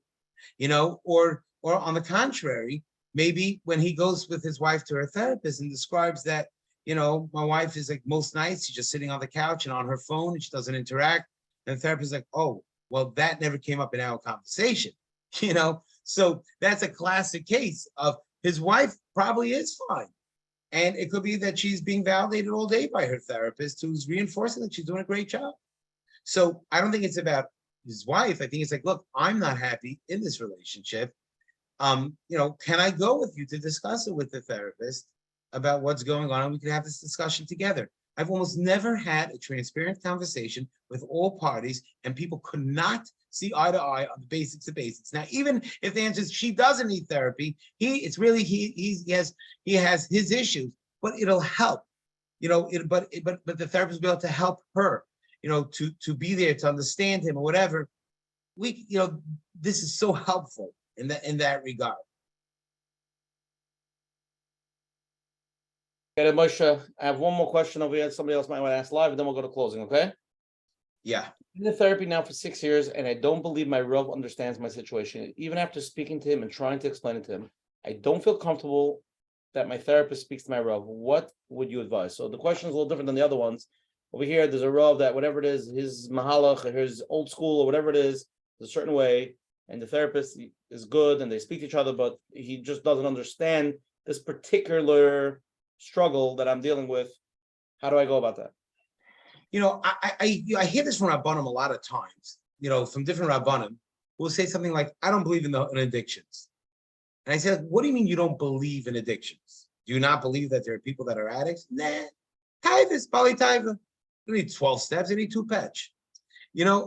It's like, okay, so we're not exactly going to have a conversation with that person because you just don't get it. Or somebody talks about their kid with ADHD and people say, kid, when I was a kid, everyone had ADHD. Everyone did, by us, you had 2 patch, you did okay. Now, I'm not saying that, these obviously a fine line in the middle, but there are people, especially Rabbonim, and not just Rabbonim, there are people like every people, all people in the world, there are people that just don't get it, either because they're not exposed to it, they don't understand it, they disagree with it. So I think, the question of the Rav and therapist, to me, is when the families are getting destroyed. When a therapist tells someone to leave a marriage, and you don't have any, we spoke about before, alienating children. When therapists are telling people to do things which may be usher, people, things like that, that's where I'm talking about. We need to get everyone in the same room. But the role of the Rav to now become into the therapist, because he doesn't agree that borderline personality disorder exists. He thinks that just needs attention, ignore it, or just give in, it'll be good. Or it's not an addiction, he just needs 2 patch. When someone, that is their attitude. So I don't think people have to chop his spells and be like, oh my gosh, my Rav disagrees with me. It's not das Torah. It doesn't say anywhere in Shabura that, that someone has to agree with this approach or that approach. As a matter of fact, a lot of the things that get fed is, I had this fellow who came to me, his wife had horrible, really suffering borderline personality disorder, and it was going on for years, and it came to points where he wasn't going to yeshiva, he was staying home then the whole day because that's what she wanted. He was not going to his family, ever. She wasn't allowed to call his family, ignore his family, and the Rav kept saying, you'll see. You'll give in to her, she's gonna come around, she'll come around. All that came around was that they had no marriage, and it just got worse and worse and worse and worse. So when I spoke to the Rav, he says, yeah, I heard this thing of borderline, but to me, it didn't seem like that. I met her once or twice. To me, I don't know all these chachmas. So if your Rav is not buying into it, because of that, then I don't think we have to make ourselves crazy to try to get our Rav on board. I love him, I ask him all my shalas and ask him any halacha shalas, shkafa shalas, that's great. But I don't have to ask him whether there's a concept of addictions or the things like that. So I think that's where the roles, we need to be able to identify the roles a lot clearer and a lot better. Somebody just texted me this question, an interesting question. I want to bring it up before we go to closing. I don't feel good going to therapy together with my husband. I will hurt him by telling him out. If I mention everything that he does, he will be devastated. He makes a very important impression everywhere he goes. So how do I go about it? So basically the question, I want to clarify the question. The question is basically, I have a spouse and I don't want to hurt them. So if I bring them to therapy, I told them about the things I'm struggling with them, they're going to get hurt. So I guess don't bring them to therapy. How do I navigate What's gonna backfire? Or could backfire, right? Yeah. And the R is actually, there have been couples I worked with that I told them, I said, just don't, even though they were not doing well, I said therapy is doing more damage than good, because as soon as one side would bring something up, it would flare up. They'd fight the entire week about what was discussed in therapy. These are cases actually where a lot of times I'll see them, I'll take a session, I'll split it in half and see, let's say a longer session, whether it's an hour, and see each one for 20 minutes individually, and then bring them back together. And I'll find a way where I could say it more gentle. I could try to reframe it in a way that makes it more helpful. I've had tremendous success with these couples that have never done well in couples therapy because either they're not being open, they're not being transparent, or they're just creating tremendous combustion because sometimes people just don't communicate well. Some people don't know, and that's another point I wanted to talk about. We were talking about before about therapy. Imagine about someone's going to therapy by themselves. I imagine you have one person that really speaks very well, and they go to a couples therapist together, and one is just so polished. I had this one client that one of them was a therapist, and that individual spoke so well, was able to put things down, and you like literally they were so convinced, and the other person was like, they couldn't even match up. And I understood why every single therapist they went to just looked at them and said, okay, the one that was a therapist was well spoken, well polished, the other one just didn't have it. And the first thing I did was I actually separated them. I saw each one individually, for about 20 minutes at a time, and I started realizing that this person wasn't able to express themselves nearly as well as the other person, didn't have the credentials and the words, and they were so smooth. But just because a person's not a smooth talker, just because somebody can't see the right buzzwords at the right time, doesn't make them the problem. And we're all human beings. Therapists are human beings. When they hear a person that is being so well spoken and the other one doesn't even have a response, a lot of times it affects us. So even in these cases, a lot of times we have to be able to take a step back and be able to do that. And so it brings out, so if the marriage therapy is not working that way, if the therapist would agree to that, a lot of times that works a lot better. Somebody sent in another question. I want to cover this one also. I've been in marriage therapy with my spouse, and while being in therapy, our marriage was doing well. However, when we stopped going, eventually we ended up having issues resurface. Does this mean that our marriage to work, we always need to be in therapy? So, to me, instead of getting into the philosophy of it, if I could spend X amount of money and X amount of time and my marriage will work, then it's just going to work. It's like if someone needs to take medication in order to function, if that's truly what they need, then that's what they need. So if that's what it means, that's what it means. Marriages are it's everything. It's a person's life, it's a person's children, it's a person's future, it's so much. And if it means that for the rest of it, let's say theoretically that's what it means, then that's what it means. But generally speaking, we see couples that are doing really well, and then it flares up. I find by me that I'm too quick to push people, just go out, leave, because I'm just go. You guys are doing well. And it blows, and a lot of times it blows up in my face, it comes back up. And I think that therapists need to get a gradual, and a lot of times it's a technical thing, because if they're out of it, they don't come once a week anymore, and then that slot is filled, and it's just a timing issue. So what I started doing a lot more now is seeing people spaced out, like, okay, let's see once every 2 weeks, once a month. And even if I have to see you and we have nothing to talk about a month later, it's okay. And slowly try to tease it out. It's like this, if there's small embers that are blowing up, to be able to identify. So it doesn't mean that you need to be in therapy for life. It doesn't mean that at all. And if that's what it does mean, then you know what? It beats, killing each other all week. Okay, beautiful, Rabbi Moshe. Let's go to closing. Rabbi Moshe, we want a good closing, a good story. I'm giving you a few minutes to warm up, okay? Okay, so first of all, Rabbi Moshe Rotberg for coming on tonight, giving tremendous, because it's I want to say it was a more general topic, but it's very important because it really cut into every part of our therapy that we're doing, that we discussed. So I really appreciate it. I think we covered a lot of ground. A lot of the questions, couldn't get to every single one, but we tried to. Again, tonight's shir, anybody could sponsor. My son sitting who's here, Shiva Gaon Yaakov. We're going to send out the Raisathon. Thank you, Chai Sarah, for joining us and being mechazik. We appreciate it. And we'll send out a shir to email with the information. Again, tonight's shir was sponsored by Account Ed Finance, ensuring businesses' success rate with having accurate reports and understanding cash flow. Since 2008, Chaya Halberg of Account Ed Finance has been helping businesses with internal systems, design, training for optimal financial clarity.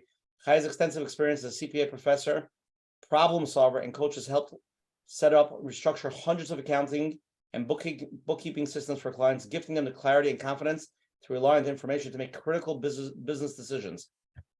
All users of the system receive step-by-step training to understand their roles and responsibilities to ensure the accuracy of financial statements, payroll information, cost of goods, and all other aspects of the company. She also offers courses to bookkeepers, accounting staff to help them understand the entire accounting process. When training is done right, you can achieve excellence. And for more information, please email her or reach out to her. Her email is chaya@accountedfinance, is ACCOUNTEDfinance.com. The phone number is 848-299-2467, 848-299-2467. Basically, in short, if you need somebody to come in and do a restructuring on your whole business because your books look like my books, call her and she'll fix it. Mostly, probably your books look like that also, right? I'm assuming. Right, my wife's in charge of my books. She's got it. Well, okay, so then you go, so, okay. So for those wives that are not in charge of the books, call her. And again, I go to Shkoyach for Moshe Rotberg from Zentara Kehila of Kali Cheskel that has been zeicha to thrive under his amazing leadership. They gave the whole shul behind you, Moshe, on the shir. And again, if anybody wants to join our WhatsApp chats or get the flyers every Sunday, please WhatsApp me at 848-525-0066. Save my number. I'll send you the flyer every week. I could send you the link to we have like a WhatsApp community that has thousands of people over there. Get all the information. You can go to menachembernfeld.com if you want to get email information, the shiurim, the replays. Again, for anybody's here the first time, every Sunday night at 9:30, this Zoom ID, we have different Rabbonim, different topics. It's been a tremendous chizuk. The next 2 Sundays, me and Menachem are off because it's the first day Hanukkah, the last day Hanukkah. Everybody should have a bench to Hanukkah. Everybody should enjoy the jelly donuts, enjoy family time. All the things we talk about, we should do. we get to try it and see, like, and so Menachem, the next year will be New Year's, January 1st, 2023. With the world famous Rabbi Lipsker from Bell Harbor, who's by the tragedy happened in Surfside. He was the Rav over there that spoke and everything. He's an unbelievable person, and it should be a very powerful share. I don't know the topic yet, so when I get it, I will email the flyer. We'll send it out, and it should be very, very powerful. And please join us. Let people know. Again, everything is recorded. Everything will be on menachembernfeld.com. If anybody has any questions, please email coachmenachem@gmail.com. Tonight, if anybody has questions about Moshe Rotberg, Moshe, you can give your cell phone number, your address, your social security number. Everybody can reach out to you. Now, if anybody has any questions, just email to Coach Menachem. I will forward all the emails to Rabbi Moshe Rotberg, and I'm sure as soon as you could respond to them, he'll respond to them, and they'll be in touch with you. As everybody knows, Rabbi Moshe is a therapist, and he is a Rav, and he's fully booked, and he's Atzala. So please be patient and waiting for a response. As they say, if it's an emergency, dial 911. Again, tonight's share 125. And if anybody wants to hear about Shema on the phone line, it's 848-777-GROW. That's 848-777-GROW. And again, a special thank you to advertising sponsor Lakewood Scoop, Eli Nario from 5 Town Central, Chayla Kaufman, Shulzon from JCN. And Moshe, I'm just going to tell you, it was an unbelievable share. I feel like the kolum that we put out tonight would just forget about if there's an answer or this, but the general concepts are so important because doing this for a while, understanding a lot of things we deal with, these are questions that people have, especially when they're going through things. How to go about it, how not to go about it, just understanding different approaches. And it's tremendous chizuk. And Hashem should be a lot of people should be mechazik from it. Coach Menachem, you go first, you wrap it up, and then Moshe, 2 weeks. You got to leave us with a good word for 2 weeks, because I'm going to be bored for the next 2 weeks. Coach Menachem. Shkoyach, yeah, Rotberg. First of all, thank you very much. We did cover a lot of ground, Baruch Hashem. And it's always important to remember that we're dealing with human beings. And like we discussed, therapy is not always easy. And to open up and to be vulnerable, it can be a challenge. And we think, we want to be goal-oriented. What am I looking for? We do want to be helped, but sometimes it does take time. We have to have patience. And to know exactly if it's working, that itself can generate anxiety. Like, should I go back or shouldn't go back? Just let things happen. Eventually, after a few weeks, we'll discuss it. Open communication is very important, whether it's with your therapist or with the people that you trust. Just to understand what you're feeling, what you're going through, and to understand maybe your feelings are right, maybe not. To be able to talk makes it a little bit easier, and especially with your therapists, if you feel it's not working, and if you have any questions, to walk out of the room and think, have those thoughts by yourself, not having anybody to discuss it with, that can be hard. So whatever it is, to remember, it does take time sometimes, it takes some patience, and in Mitzvah Hashem, we should be able to take what we need to grow. And thank you again. Yeah, everybody should have a Freilich and Hanukkah, and see what comes up. Hanukkah is family time, change in routine. Sometimes it's hard. And see what emotions come up. Discuss it with your therapist. And Shkoyach again. Divrei chizuk for Moshe Rotberg, Shlita, B'chobet.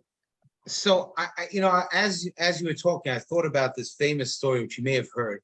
There's this fellow that's starting to date, and he starts going out with girls, and every girl is just saying no to him. And Finally, one woman comes to the Rav and says, everyone's saying no to him for the same reason. He stinks. He just smells really, really bad. He's a very nice guy. He just smells. So the Rav approaches him and says, girls are saying no to you because you smell. Do you take a shower every day? He says, yeah, I certainly take a shower every day. He says, so what's going on? He says, before my mother was nifter, she knitted me a pair of socks. And since the day she died, I never took off those socks. Rav says, that's very, very smelly. If you want to get married, you got to take off those socks. He says, okay. So he takes off the socks and he goes and he starts dating a girl. He gets married, he gets engaged to the girl. He buys a chassan and the Rav comes up to the chuppah. He walks up and he smells something so bad. He tells the chassan, what's going on? He says, well, I don't know. What's the problem? He says, did you take off those socks? He says, yeah, I took off the socks. He says, you don't believe me? Look, it's right here in my pocket. And he pulls out the smelly socks. Rav says, taking off the smelly socks is not enough. You got to get rid of it. A lot of times people look at it, I'm in therapy. I'm good. Being in therapy never cured anything. Like Menachem just said, therapy is a process. Therapy is hard work. Therapy is a question of being honest. Therapy is really allowing a process to take a hold of you and you working a process of being honest with the other person. Because you're magically in therapy doesn't mean you're going to get better. It doesn't mean that the fact that you're in therapy, that therefore now everything is fixed. Therapy is something you need. It's something which you need to, it's a part of your life. You need to have all other aspects of your life. Your family is important. Insight from other people is important. Rabbonim are important. The Torah is important. And we can't isolate any part of our lives. It needs to be an all-encompassing experience, and it all has to come into the room. It's something which we need to bring with us. Everything, all these different parts of us. We can't go around, we can't think just because we took off those socks, now we're cured. We need to get rid of it. We need to be able to engage in an honest process. And sometimes it's difficult. I think Menachem said something which is so true. A lot of times we start being anxious. Is therapy working? Is it not working? Is it working? Don't worry. Just give it time. Let the process happen. Be honest with the process. Allow it to evolve. And if with time, don't see, a few months, get a conversation. You don't like the response, time to move on, maybe. But allow it to happen. Stop dictating what you want to happen. And the main thing is, make sure you bring all parts of it. Make sure it's an honest conversation. It's not an agenda-driven thing. Because just because your therapist says, yes, you're right, or do this or do that, they only have the information you bring. You bring the information to them. You bring the goods to them.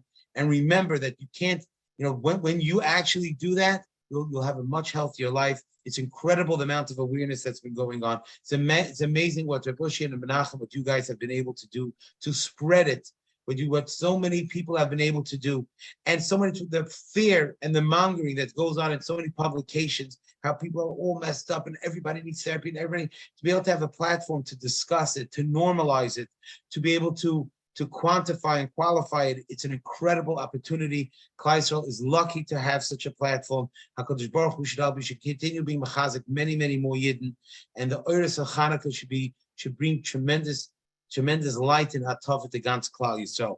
Thank you for giving me this opportunity, and Hatzlacha in all your future endeavors. Amen. Thank you, everybody. Have a Freilich Hanukkah. We'll see you January 1st with Rabbi Lipsker from Bell Harbor, Florida. Have a good night, everybody.